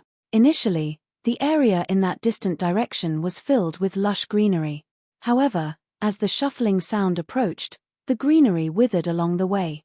In the blink of an eye, all life was severed as trees and grass withered. What a strong poison. Ching Ching furrowed her brows slightly as she took a small sniff. Chan Rui said, "Black Sand Ridge should be here." At that moment, the demon army of Howling Moon Mountain was assembled. There were more than 10,000 golden core spirit demons and more than 50 low-level fiend demons. Black Wolf and Chan Rui were the only mid-level fiend demons and they were already gathered here. Before long, the withered grass patch in the distance creeped towards them. All the demons turned over. A scorpion army was charging over in a dense patch and everywhere they passed, life was severed, leaving nothing but barren land in their wake. Right at the front, there were 100 low-level fiend demons in human forms that stood on the black scorpions. The leader was a black-robed man with a grim expression. He reeked of a nauseating stench and was none other than the territorial lord of Black Sand Ridge. Behind him, there were 5 mid-level fiend demons with powerful auras. The expressions of the Howling Moon Mountain demons changed. It was clear that the strength of the Black Sand Ridge army surpassed Howling Moon Mountain. Black Wolf clenched his fists and said darkly, "Scorpion, you can't hold yourself back after all. I'm not here today for Howling Moon Mountain." The territorial lord of Black Sand Ridge swept his gaze coldly across Black Sand Ridge and Chan Rui. He looked straight at Monkey and the other 3 and asked in a frosty voice, "Did you guys kill anyone in Black Sand Ridge half a year ago?" "We did," So what? Monkey reared his head with a prideful expression and asked instead with a sneer. All right. The territorial lord of Black Sand Ridge nodded. Since you admit to it, that will save us some trouble. Today, I'm going to have you lot accompany my son in burial. That scorpion. The spirit tiger frowned. I remembered him escaping. However, he failed his assimilation later on and is now dead. The territorial lord of Black Sand Ridge snarled word by word with a chilling tone. The spirit tiger burst into laughter and rolled his eyes. That's not our fault though. He can only blame himself for being too stupid. You must have a death wish. The territorial lord of Black Sand Ridge grit his teeth and turned his gaze towards Black Wolf, asking coldly, Black Wolf, if you hand the 4 of them over to me, I might consider sparing your life. Black Wolf merely shook his head with a smile without replying. There was no way out for him and Howling Moon Mountain. I heard earlier on that there are new territorial lords in Howling Moon Mountain and they are just a bunch of low-level fiend demons. Fufu, I refused to believe it at first but now, it seems like the rumors are real. Another voice sounded in midair. Immediately after, dark clouds rumbled as figures descended one after another in the vicinity. There were at least 10,000 of them and they spread across the mountains and wilderness. The leader was a man with a skinny face. He sneered with sharp teeth and exuded a sinister aura. He was none other than the territorial lord of Cyclone Cave. Behind the territorial lord of Cyclone Cave were 7 mid-level fiend demons who possessed murderous intent. The territorial lord of Cyclone Cave hid his demons in the dark clouds and concealed their existence to travel along with the winds. Their sudden descent onto Howling Moon Mountain was a shocking scene. Black Wolf and Chan Rui exchanged glances. Both of them could see the shock in the other's eyes. Everything else aside, Black Sand Ridge and Cyclone Cave had the complete advantage in numbers of spirit demons and low-level fiend demons. The 2 territories also possessed an absolute edge in the number of mid-level fiend demons. Including the territorial lord, there were 6 mid-level fiend demons from Black Sand Ridge. Including the territorial lord, there were 8 from Cyclone Cave. Even if Black Wolf and Chan Rui had to fight the 2 territorial lords alone, they might not be able to secure victory, let alone with 12 remaining mid-level fiend demons right now. Although their new territorial lord, Mo, was strong in combat, he had just advanced to the nascent soul realm after all and everybody knew that. How could he defend against the combined attacks of 12 mid-level fiend demons? Black Wolf took a deep breath and said, Indeed, the territorial lords of Howling Moon Mountain have changed. It is the few of them beside me. Ha ha ha ha. The territorial lord of Cyclone Cave reared his head in wild laughter, as though he had heard the greatest joke in the world. To think that you've given up your seat to a few low-level fiend demons. Preposterous. Amusing. Black Wolf, you sure have embarrassed your entire family. The demons of Howling Moon Mountain lowered their heads with indignant and ashamed expressions. Even the demon beasts of Howling Moon Mountain could not understand what happened, let alone outsiders. Black Wolf's expression was ashen. Indeed, the entire thing did not sound nice. He had no way of explaining things either. Was he going to have to acknowledge in front of everyone that he had lost to a low-level fiend demon? The territorial lord of Cyclone Cave continued, Black Wolf, Chan Rui, neither of you will survive even if you are not the territorial lords now. Half a year ago, the 2 of you killed 2 fiend demons under my liege. Today, I'm going to have you pay with blood. The moment he said that, the atmosphere around Howling Moon Mountain became extremely tense. A fight could break out at any moment between the 3 factions. Splash. Right then, there was a downpour. Although the rain was heavy, it could not wash away the murderous aura around the demons. Killing intent spread through the entire forest and a blood stench emanated. The clothes on the demons were drenched by the rain before long. Although bead-sized raindrops slid down their faces, nobody made a move. Any sudden motion right now could cause a huge battle. Interesting. Another voice sounded in the rain with a mocking intent. It's him. The hearts of Black Wolf, the territorial lords of Black Sand Ridge and Cyclone Cave, as well as all the mid-level fiend demons, skipped a beat as they turned towards the voice. Bang! Boom! Boom! In a valley not far away, There was a loud splash that sounded as though a torrent had burst through. A torrential current blanketed the world and surged forward with a howling force. The gigantic wave almost drowned the entire howling moon mountain. The demons were shocked. Even the demon beasts of Cyclone Cave and Black Sand Ridge retreated by instinct, afraid that they might be sucked into it. However, the gigantic wave stopped all of a sudden right before it reached Howling Moon Mountain, as though it was held back by some mysterious energy. The capability to stop an apocalyptic torrent as such was even more frightening. The torrent splashed with raging tides in front of the demons. Above the largest waterspout, there was a figure with hands behind his back. He stood upright and proud with an extremely pressurizing aura. In the torrent behind him, the shadows of river demons could faintly be seen submerged within the waters.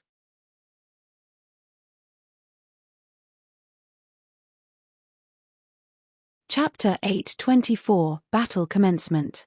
Chapter 8:24 Battle Commencement. It was the territorial lord of Ghastly River, Solitary Cloud. That was a name he gave himself. Most of the time, he was alone. At the same time, he was the only mid-level fiend demon in Ghastly River and there was no deputy territorial lord, hence the word solitary. Clouds obeyed dragons while winds obeyed tigers. The cloud word symbolized his ambitions. One day, he was going to transform into a true dragon. He was going to head to the dwelling of the dragon race and join them as a true member.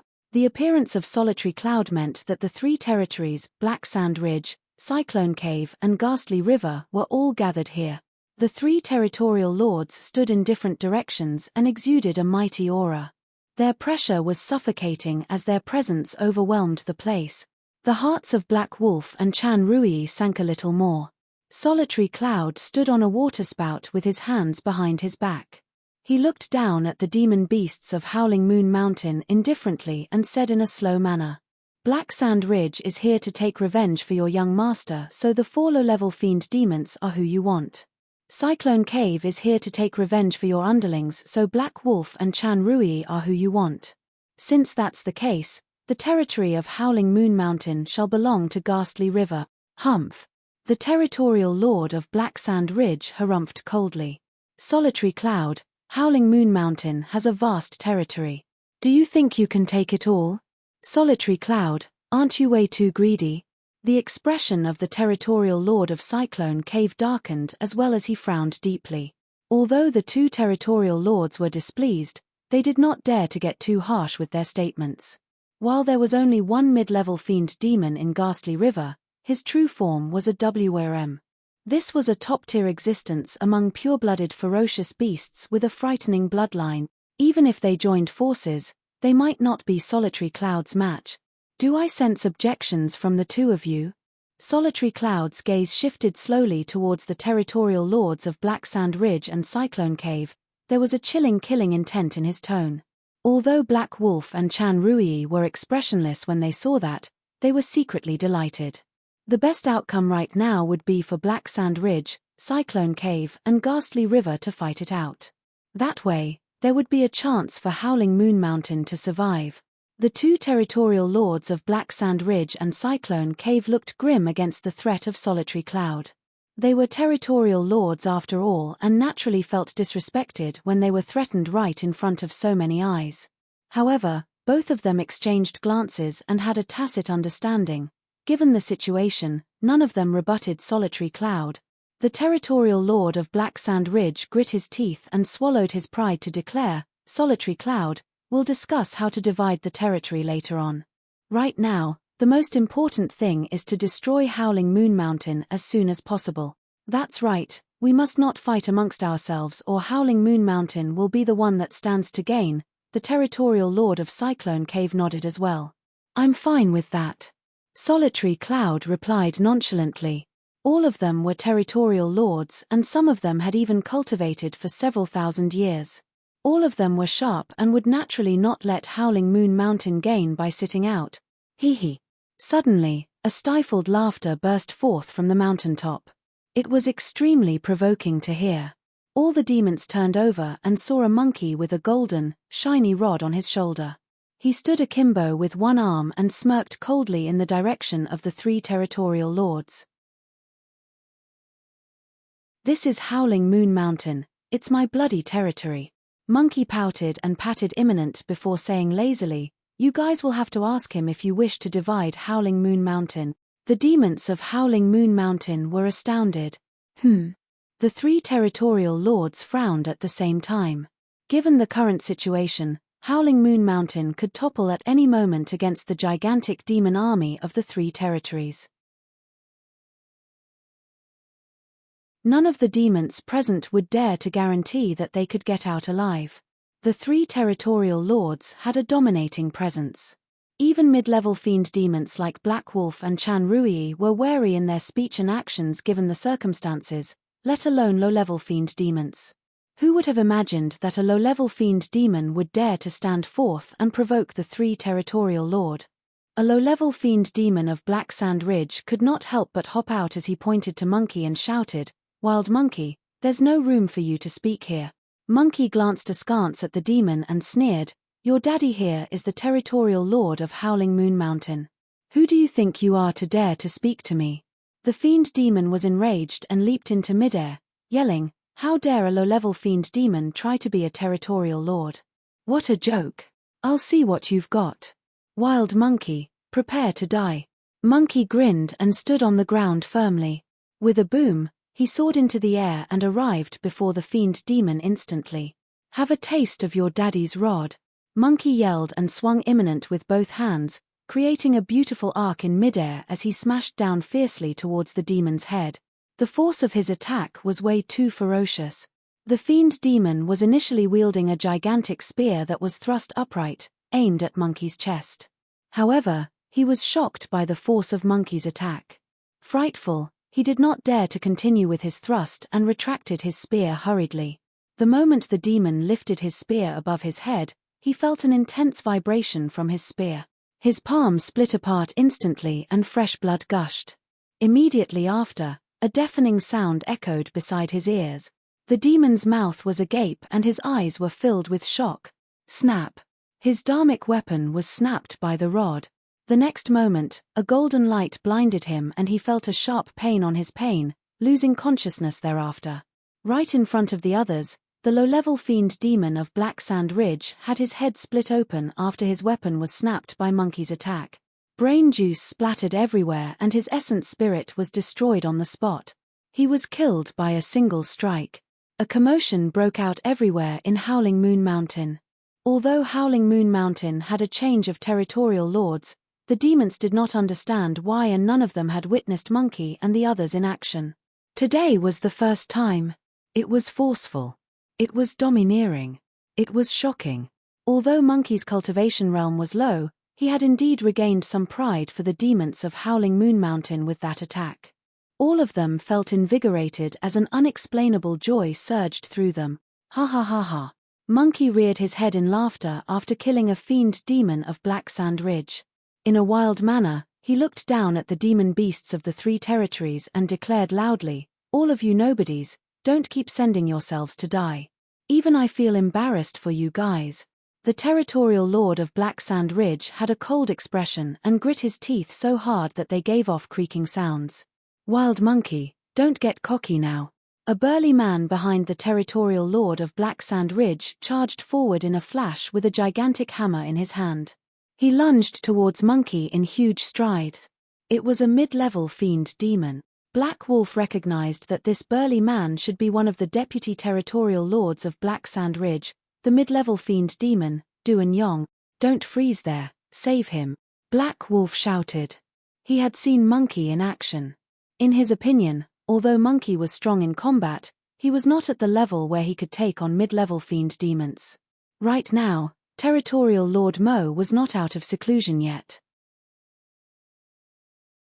As deputy territorial lords, they could not sit idly by the sidelines and watch Monkey and the others sink into danger. The moment Black Wolf and Chan Rui made a move, the territorial lords of Black Sand Ridge and Cyclone Cave moved as well. They struck right away and held back Black Wolf and Chan Rui. The territorial lord of Black Sand Ridge laughed sinisterly.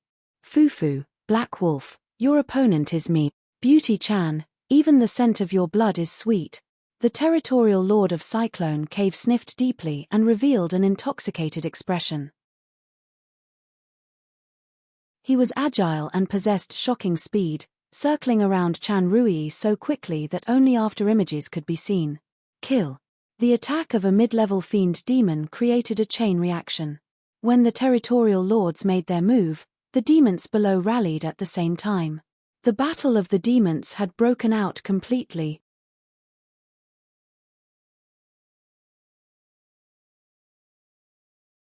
Chapter 825, Not necessarily. Chapter 825, Not necessarily. Although the river demons of Ghastly River had already charged into the battlefield, Solitary Cloud did not make a move. To be precise, he was not bothered to do so. In his opinion, the outcome of this battle was already decided the moment it began. What he wanted to do was to obtain as much territory of Howling Moon Mountain as possible and locate the treasure with the aura of the dragon race. The battlefield was split before long. The spirit demons fought against one another. The low-level fiend demons did the same. Howling Moon Mountain had significantly less spirit demons than the combined forces of Black Sand Ridge and Cyclone Cave. However, thankfully, they were in Howling Moon Mountain and their defense was stronger with the terrain advantage. As for the fight between the low-level fiend demons, the Spirit Tiger, Ching Ching and Little Fox led everyone and even had a slight advantage. However, neither of those battlefields were sufficient to determine the outcome of the battlefield. The truly decisive battle was between the mid-level fiend demons and Howling Moon Mountain was completely disadvantaged for that. The mid-level fiend demons of Black Sand Ridge and Cyclone Cave had already made their move. Black Wolf was surrounded by a total of 5 mid-level fiend demons led by the territorial lord of Black Sand Ridge. As for Chan Rui's side, she was attacked by 8 mid-level fiend demons of Cyclone Cave at the same time. Both Black Wolf and Chan Rui faced torrential, suffocating attacks right at the start of the battle. They struggled to defend and almost died in the process. Their strength was comparable to the territorial lords of Black Sand Ridge and Cyclone Cave at the most. However, Black Sand Ridge and Cyclone Cave had more than 10 helpers in total and neither Black Wolf or Chan Rui could deal with that. They could barely guarantee their own safety, let alone rescue Monkey. On the other side, the deputy territorial lord of Black Sand Ridge, Duan Yong, had already begun fighting Monkey. As a mid-level fiend demon, Duan Yong naturally looked down on his fight against a fiend demon that was a major cultivation realm beneath him. That was the reason why he did not even revert to his true form at the start of the fight. Prepare to die, wild monkey. Duan Yong had a menacing gaze as he charged forward. He wielded a gigantic hammer and smashed down towards Monkey's head. Monkey's blood chi surged and he had already transformed from his human form. Thick, long golden fur lined his body at a visible speed and his body expanded with a torrential demonic aura. Monkey did not dodge or avoid the incoming hammer. With a fierce expression, he gripped Imminent with both hands and the muscles on his arms bulged like molten steel. Kill. Monkey roared and swung Imminent, smashing it fiercely towards the gigantic hammer. Boom. When the gigantic hammer smashed against Imminent, sparks flew everywhere and a deafening explosion could be heard. A gigantic heatwave surged forward instantly. Duan Yong grunted dully and felt his arms go sore as he staggered in retreat continuously. He nearly lost his grip on his gigantic hammer. What tremendous strength! A look of shock flashed through Duan Yong's eyes. Even without his true form, his combat strength could definitely match a low-level fiend demon. However, this monkey before him was able to knock him back with a single rod smash. Hey! Solitary Cloud was standing idly by the sidelines when he saw this and his eyes lit up. Wild monkey, I'm going to tear you into pieces. Duan Yong cracked his neck both ways and his bones transformed, causing his body to expand. In the blink of an eye, he turned into a gigantic bull. Duan Yong's combat strength increased significantly when he reverted to his true form. Bang! Boom! Boom! He sprinted forward in midair with a barbaric might. With his spirit consciousness, he controlled the gigantic hammer to smash it towards Monkey. At the same time, Duanyong's massive body charged in Monkey's direction and he thrust his thick, sharp horns violently at the latter's chest. So, it's a bull demon. I'm going to send you down to meet Hade. Monkey was not flustered at all and the scarlet glint in his eyes intensified so much that they almost spewed out. Berserk. He had just become a low-level fiend demon and was not at the stage where he was able to take mid-level fiend demons head-on. However, if he triggered the berserk power within his bloodline, Monkey's strength would reach an explosive level. Back in Myriad Phenomenon City, Monkey could even take on the primordial 9 races in his berserk state. In his berserk state, Monkey could only see this bull in his bloodshot eyes. The mysterious energy in his bloodline grew and cruised through his body rampantly. Monkey's entire body was shivering slightly. Clang. Wielding Imminent, he sent the gigantic hammer above Duanyong's head flying with a single swing. Immediately after, Monkey dodged Duanyong's charge with a leap and instead rode on the latter's head. He swung down his fists and smashed down onto Duanyong's head. Bang! Duanyong's body trembled violently from that punch. An explosion reverberated through his mind and his head felt like it was about to split. His vision was blurry as he swayed and nearly fainted. Luckily, Monkey's right arm was slightly numb after he smashed the gigantic hammer with Imminent and could not exert his full strength.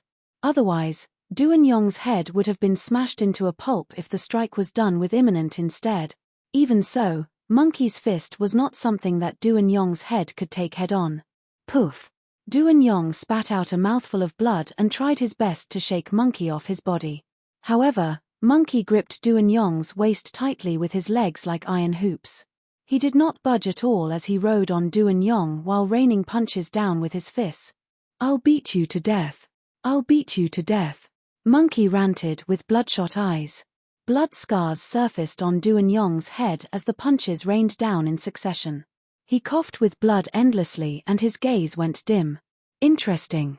Solitary Cloud curled his lips and nodded. The bloodline of this monkey was definitely extraordinary if it could take an enemy a major cultivation realm above it head-on. However, this monkey would still lose if those were its only capabilities. Go to hell. Duanyong's glabella shone and he released a sudden roar. A powerful spirit consciousness fluctuation surged forward and descended upon Monkey instantly. It was an attack of the spirit consciousness. Although Duanyong did not know any essence spirit secret skill, he was a mid-level fiend demon and could release a spirit consciousness attack. It was an attack targeted at one's essence spirit and was almost instantaneous. Ah! Monkey howled in pain and hugged his head with a single hand. He felt sharp pains piercing through his mind as though there were endless needles poking him as he swayed and almost fell from midair. "Brother Duan, don't worry. I'm here to help you."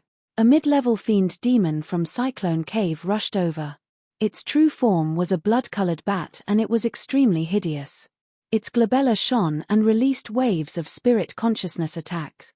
Monkey could not withstand the spirit consciousness attacks from 2 mid-level fiend demons. Ah! Ah! Ah! He hugged his head with both hands and howled in unendurable pain, hopping wildly in midair. He could not even care when Imminent fell from his hands. Solitary Cloud shook his head. What a pity. Indeed, there was an uncrossable gap between low and mid-level fiend demons. Even back when he was a low-level fiend demon, he could not take on mid-level fiend demons that were a major cultivation realm above him. On the other side, Black Wolf and Chan Rui were injured from head to toe and were at the end of the road. With the help of more than 10 mid-level fiend demons, Black Sand Ridge and Cyclone Cave had complete control over the situation and nearly nobody was injured.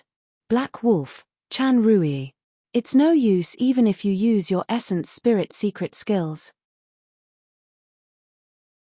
The territorial lords of Black Sand Ridge and Cyclone Cave exchanged glances and smiled smugly, as though they could read the minds of Black Wolf and Chan Rui. After all, we know the same essence spirit secret skills. Not even deities can save Howling Moon Mountain today. The two of you are bound to die. Not necessarily. Right then, a voice sounded within Howling Moon Mountain. It was robust and filled with a steely killing intent, as though there was a powerful army behind it.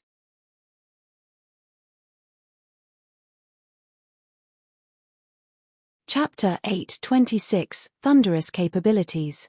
Chapter 8:26 Thunderous Capabilities. The voice reverberated through Howling Moon Mountain. However, the fight between the demons was intense and not many demon beasts took notice of it.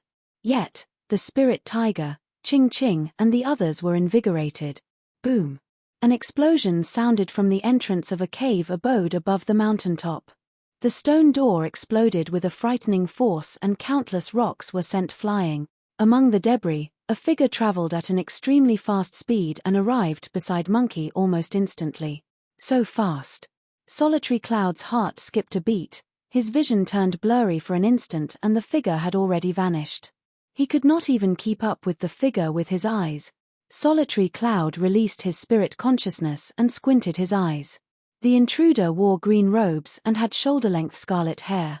Although he had refined features, he exuded an unusually demonic aura from head to toe. The intruder scooped up Imminent that was falling with his left hand and swung it against Duan Yong's spine in reverse. Bang! Flesh and blood splattered everywhere. Duan Yong's massive body was cut into two by the tremendous power released by Imminent. His organs spilled out into the air with a nauseating blood stench. At the same time, the intruder extended his right arm with lightning speed and managed to grip the bloodbat of Cyclone Cave that was flickering left and right at a rapid pace. Bloodbats of Cyclone Cave were known for their speed. However, it could not escape from the intruder's palms. Squeak, squeak. The bloodbat was a mid-level fiend demon and screeched hurriedly when its throat was gripped by someone's palm. It struggled violently but could not break free no matter what it did. The person exerted strength without any hesitation. Crack! The throat of the bloodbat of Cyclone Cave was snapped right away. It was a clean kill. The entire process was fluid as water without any sluggishness. In the blink of an eye, the physical bodies of two mid-level fiend demons were completely destroyed. For low-level fiend demons, the destruction of the physical body was almost equivalent to death. However, for mid-level fiend demons, their essence spirits could roam. There was a chance that they could survive despite the chaotic battlefield with weapons and attacks crossing everywhere. There was a bright flash and two glows floated out from the corpses. One of them was a thumb-sized bull and the other was a blood-colored bat, both of whom fled swiftly into the distance. When the essence spirit was exposed to the outside world without its physical body, the dangers it had to face increased significantly. However, without the shackles of the physical body, the essence spirit resonated closer to heaven and earth and was able to move much faster without resistance. Unfortunately, no matter how fast the two essence spirits were, they were not faster than the speed of sound. The intruder released a roar swiftly after he destroyed the physical bodies of the two mid-level fiend demons. Kill. It was a thunderous boom that shook one's mind. The two essence spirits did not manage to escape far when the voice sounded. Both of them shuddered and paused in midair stiffly. A moment later, the glow around the essence spirits gradually dimmed and cracks appeared one after another throughout their bodies as they fell from midair. The essence spirits of two mid-level fiend demons were completely destroyed. All the demons were in an uproar. At the start, the voice might not have been able to attract everyone's attention. However, this scene was more than enough to shock all the demons present. Even the territorial lords of Black Sand Ridge and Cyclone Cave paused for a moment and turned over with frowns on their faces. Countless spirit demons had died by this point of the battle. More than 10 low-level fiend demons had fallen as well. However, there were no mid-level fiend demons that died. Yet, the moment this person appeared, he took down two mid-level fiend demons with thunderous means. How could anyone ignore him? Who was this person? That was the greatest and only question in the mind of the demons present. Territorial Lord. Right then, Black Wolf could not help but holler when he caught sight of the intruder. It's our Territorial Lord. Our main Territorial Lord of Howling Moon Mountain. The Rat King was drenched in blood from head to toe. However, he was rejoiced and spirited as well when he saw who had arrived, shouting loudly. The demons of Howling Moon Mountain were invigorated and cheered with gusto. Throughout the battle, the demons had almost forgotten cleanly about this mysterious territorial lord that had never shown himself. Nobody expected him to finally make an appearance at this critical moment. I heard that the new territorial lord of Howling Moon Mountain is a low-level fiend demon. Originally, I could not believe it. Seems like the rumors are true after all. Fufu, Howling Moon Mountain is sure getting more worthless by the day. A stifled laugh echoed from midair. Solitary Cloud looked down with a faint hint of mockery in his eyes and his hands behind his back. Low-level fiend demon? The demons of Howling Moon Mountain froze for a moment and turned towards the intruder with lost looks in their eyes. It does seem like he's truly a low-level fiend demon. How could that be? In the blink of an eye, the smiles on the faces of the Howling Moon Mountain demons vanished. All of them shook their heads and sighed in disappointment. The greater the expectation, the greater the disappointment. Initially, the demons thought that their new territorial lord could lead them to force back the strong foes. But now, what could a low-level fiend demon do? Given the circumstances, even mid-level fiend demons with ordinary strength could barely handle the chaos. The intruder was none other than Suzimo, who was in seclusion. His kill of the two mid-level fiend demons happened in a fleeting moment. Apart from a few people who were watching idly by the sidelines, almost nobody else noticed it. That was the reason why the demons of Howling Moon Mountain were not overwhelmed despite witnessing the death of two mid-level fiend demons. Many demons even thought that their new territorial lord committed a dishonorable ambush attack. Suzimo supported Monkey and returned imminent to the latter, asking, "Can you still fight?" Of course. Although Monkey's eyes were considerably less bloodshot and his berserk power had faded as well, the fighting spirit in his eyes did not diminish in the slightest bit. Suzimo said, "Go and help the spirit tiger and the others. Leave things here to me." "All right." Monkey agreed to it readily. The territorial lords of Black Sand Ridge and Cyclone Cave did not say anything at all. They merely squinted and spread their mighty spirit consciousnesses to scan Suzimo's body continuously. Both of them wanted to read Suzimo. However, to their surprise, they could not even make out his true form. If not for the demonic aura that Suzimo exuded, they would have even thought that they were facing a human cultivator. Solitary Cloud frowned as well. The scarlet-haired man before him was only a low-level fiend demon, but he could not read this man at all. The most puzzling thing was that he felt shudders when he looked at this scarlet-haired man. It was an unprecedented situation. As a WRM, he was a top-tier expert even among pure-blooded ferocious beasts. Furthermore, he was a full major cultivation realm above this person. How could he be feeling shudders? It must be his imagination. Wait, something isn't right. Solitary Cloud closed his eyes slightly and took a deep breath.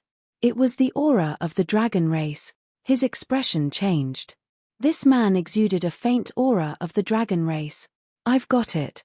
Suddenly, Solitary Cloud realized what was happening. This man must be in possession of the treasure of the dragon race. Everything would make sense if that was the case.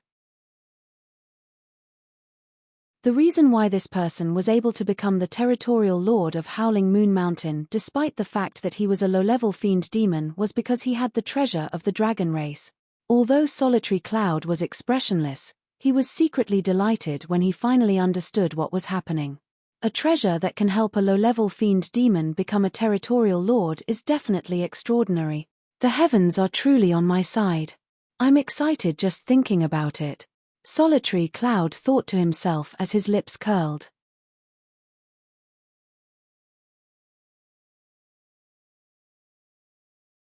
Chapter 827, Slaughter.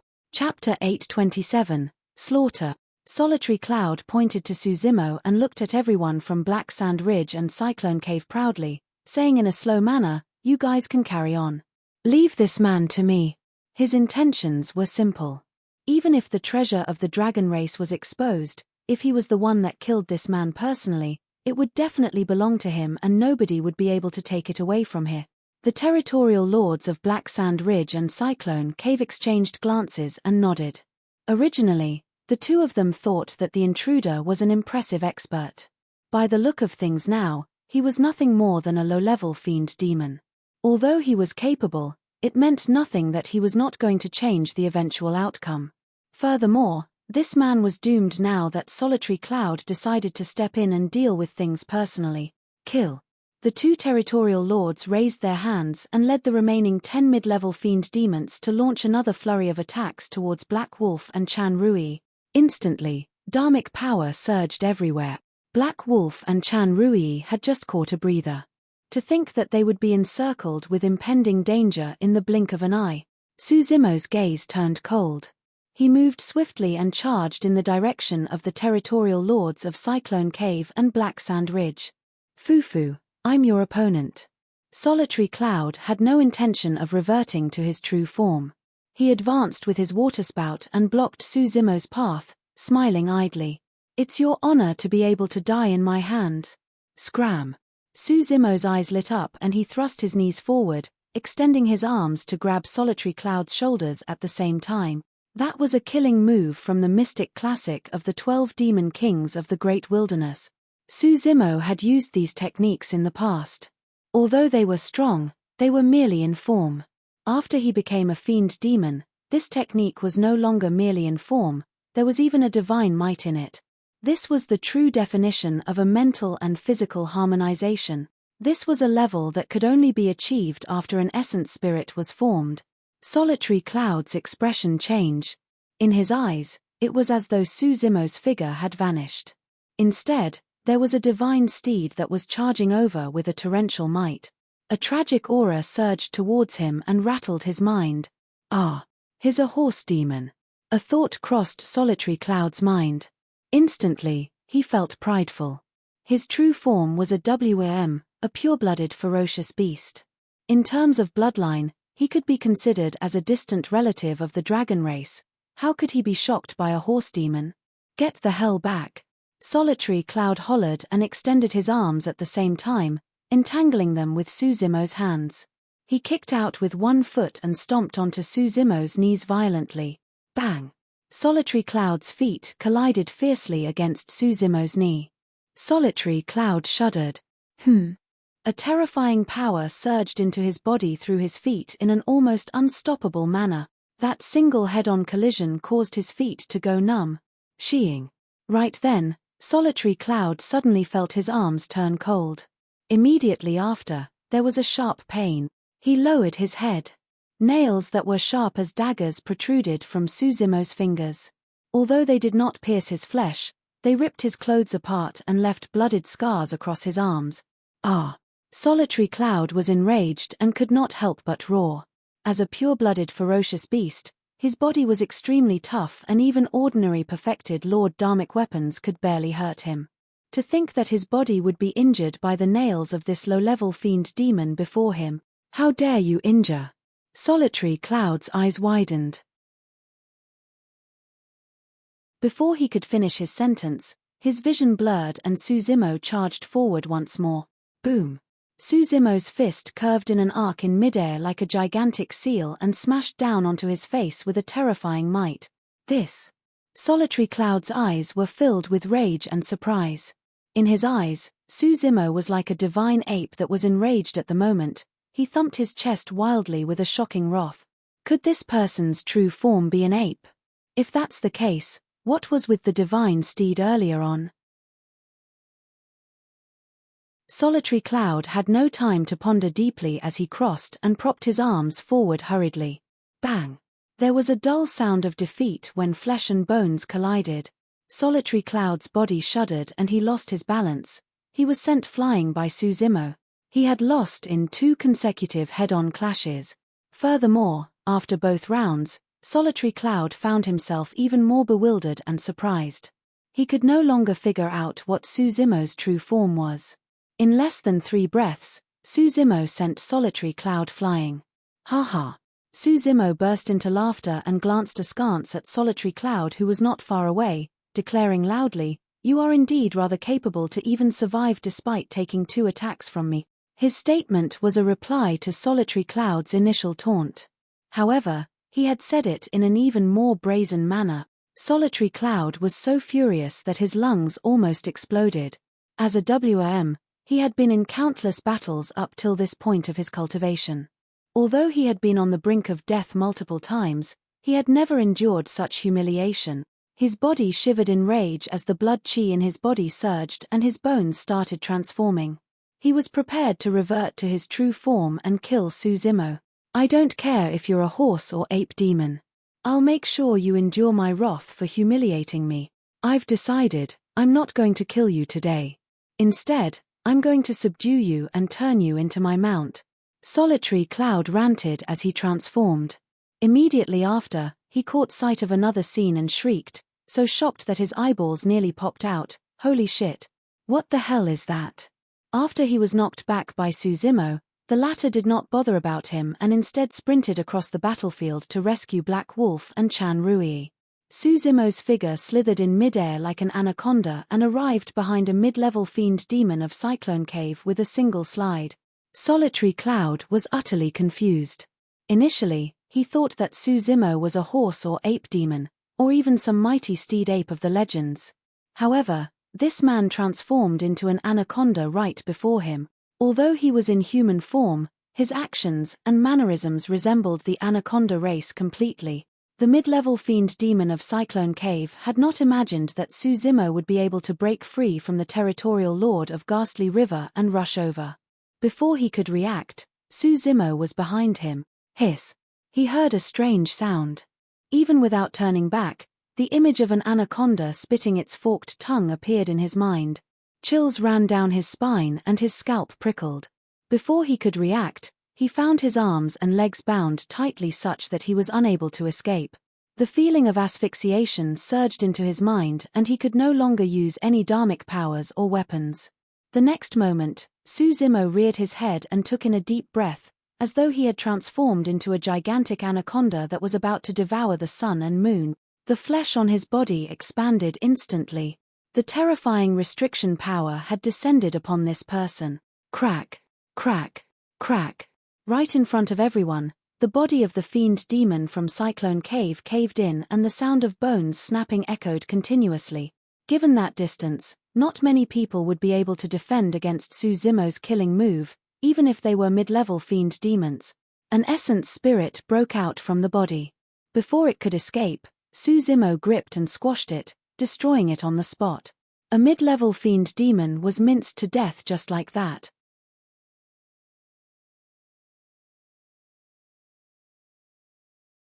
Chapter 828, WRM Bone Scissors. Chapter 828, WRM Bone Scissors. Pest. What a violent melee combat technique. The mid-level fiend demons that originally surrounded Black Wolf and Chan Rui were shocked and retreated by instinct, causing the attacks to pause. Together with the two territorial lords, there were a total of 14 mid-level fiend demons. However, in the blink of an eye, 3 were dead. Don't panic. It's just a low-level fiend demon. Everyone, let's work together to kill him. The territorial lord of Cyclone Cave had a composed expression as he shouted. The territorial lord of Black Sand Ridge gave a deep growl as well. The 9 of you, surround and kill that guy. Leave Black Wolf and Chan Rui to us. The demons gradually returned to their senses. How strong could a low-level fiend demon be? No matter how violent this person was in melee combat, he only had a pair of fists and legs. How could he win against 9 fiend demons? No matter how strong this person's physique was, could he defend against their dharmic weapons? Kill. In midair, the demons shouted and struck at the same time. More than 10 demonic dharmic weapons tore through the air and rained down in the direction of Suzimo's body. The demons of Howling Moon Mountain turned nervous instantly. 9 fiend demons were joining forces to kill a low-level fiend demon. This was an unprecedented sight. Even a mid-level fiend demon was most probably unable to defend against this. Furthermore, the territorial lord of Ghastly River, Solitary Cloud, had already reverted to his true form at the side. The corners of his head protruded gloriously as he surged forward on his waterspout with a torrential might along with rain and cloud. Solitary Cloud's combat strength increased significantly now that he was in his true form. A WM resembled a dragon without horns and a snake with 2 legs. Solitary Cloud's body was grayish-white and he was a few hundred feet long when completely spread out. Thin, small scales lined his body and he had 2 feet under his abdomen with sharp claws and fangs. At his glabella between his eyes, There was a small bump that resembled a meat lump. It was almost impossible to see unless one focused their gaze. In truth, this meat lump was the horn of WMS. WMS had no horns when they were born. Their horns only appeared if they cultivated continuously to comprehend heaven and earth while devouring opportunities and stealing fortunes. The deeper their cultivations were, the more obvious their horns would become. Of course, most WMS could barely cultivate a tender horn even if they cultivated for tens of thousands of years. Legend has it that when the horn is completely formed, it would mean that the WM was about to become a true dragon. In the blink of an eye, more than 10 demonic dharmic weapons closed in. Susimo's expression did not change as he slapped his storage bag, withdrawing a black mountain peak that expanded with the wind. Boom! The black mountain peak descended and hovered in midair. At least half of the demonic dharmic weapons that were initially flying towards Susimo changed their trajectories towards the black mountain peak, as though they were mysteriously drawn away. Cling! Clang! The demon dharmic weapons clashed against the black mountain and sparks flew with clanging sounds. Even more beguiling than that, the demonic dharmic weapons were stuck on the black mountain motionlessly. The few fiend demons were startled. They lost their connection with their own destiny dharmic weapons. Although they could see their own destiny dharmic weapons right before their eyes, they could no longer control them. Although a few of the dharmic weapons were unaffected, they no longer bore any threat to Susimo. Susimo's figure flashed a few times in succession and he avoided the dharmic weapons with ease. Bang! Boom! Boom! Solitary Cloud charged over with raging tides and a ferocious aura, as though he was about to devour the entire howling moon mountain. He narrowed his gaze and exclaimed softly. It was clear that the Black Mountain was far from ordinary. However, he could clearly sense that there was no aura of the dragon race coming from the Black Mountain. It was not the same treasure from the dragon race that he had conjectured. This mountain seems to be. Solitary Cloud's eyes lit up and a possibility crossed his mind. Other fiend demons might not have been able to recognize it, but he was someone from the WRM race. He had inherited vast memories from the ancient times and his knowledge naturally surpassed others. If I'm not wrong, that should be Mystic Magnet Mountain, one of the 7 unique treasures. To think that this man would be in possession of a unique treasure. Solitary Cloud's heart skipped a beat. This man's fortune was sure terrifying to possess a unique treasure as well as a treasure of the dragon race that has yet to make its appearance. It was no wonder why this man was able to replace Black Wolf as a territorial lord. However, although a unique treasure was strong, it did not mean that it had no weaknesses. Everything in the world had its counters. The power of magnetism possessed a natural suction towards any metallic object in the world. However, it had no effect on many universal and rare spirit items. For example, aged metal ores, heaven silver, and green bronze etc. were materials that were unaffected by the Mystic Magnet Mountain. The Mystic Magnet Mountain was even more useless against some of the weapons that were made from the flesh, hide or bones of demon beasts. Puny tricks. Watch my dharmic weapon. Solitary Cloud sneered and opened his gigantic mouth, spitting out a ray of white light. The ray of white light expanded rapidly in midair like a pair of gigantic scissors. It hovered in midair and was protected by a mist, shrouded by endless demonic chi. This was Solitary Cloud's destiny dharmic weapon, the WRM bone scissors. It was made from the spines of a male and female WRMS. The heads of the WRMS were made into its handle and the tails of the WRMS were made into its scissors blades. It was lined densely with thin spikes and was incomparably sharp. No matter the demon beast or weapon, they would be cut into 2 by the WRM bone scissors. Most importantly, the Mystic Magnet Mountain had no effect on the WRM bone scissors since it was made from the bones of WRMS. Raw. The WRM bone scissors paused momentarily in midair as demonic chi surged. 2 ferocious WRMS were created and they reared their heads and roared into the skies with a murderous intent before coiling towards Susimo. Although the WRM bone scissors could not be considered as a carnate Dao being dharmic weapon, it was not far from one. Before the 2 WRMS descended, Susimo already felt a sharp pain around his waist as though he was about to be cut into 2. Humph!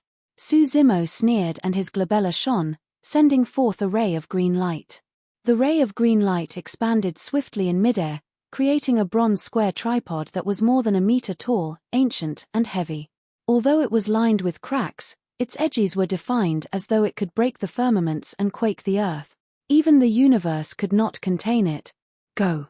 Suzimo hollered softly and controlled the bronze square tripod with his consciousness, sending it to smash against the bone scissors violently. Cut it! Solitary Cloud hollered as well. Boom! The bone scissors and bronze square tripod collided violently with a tremendous bang. Graw! Immediately after, the tragic cries of two WMs echoed in midair as they reverted into two rays of white light that vanished as they retreated into the bone scissors. The glow of the bone scissors dimmed significantly and it fell. Solitary Cloud's heart was broken as he glared at it with unimaginable pain. His bone scissors was injured with a single clash and it would take him dozens of years of refinement to return it to normal. The bronze square tripod was intact and returned to Suzimo's side once more. Although the bronze square tripod looked battered and was lined with cracks, it was indestructible. The outcome of that head-on collision was not because Suzimo was strong. The bone scissors was the one that injured itself by trying to destroy the bronze square tripod. How dare you damage my precious scissors, fiend demon, damn it! Solitary Cloud was enraged and howled deeply. The river behind him surged and created torrential waves that gushed toward Suzimo with an apocalyptic might like a massive army. At the same time, the fiend demons that lost their demonic dharmic weapons struck at the same time, releasing demonic arts one after another. Instantly, the voids were filled with dense demonic chi and dharmic powers rumbled. You're tuning in to the Celestial War YouTube channel. Don't forget to subscribe and join us on this journey to catch the most captivating stories.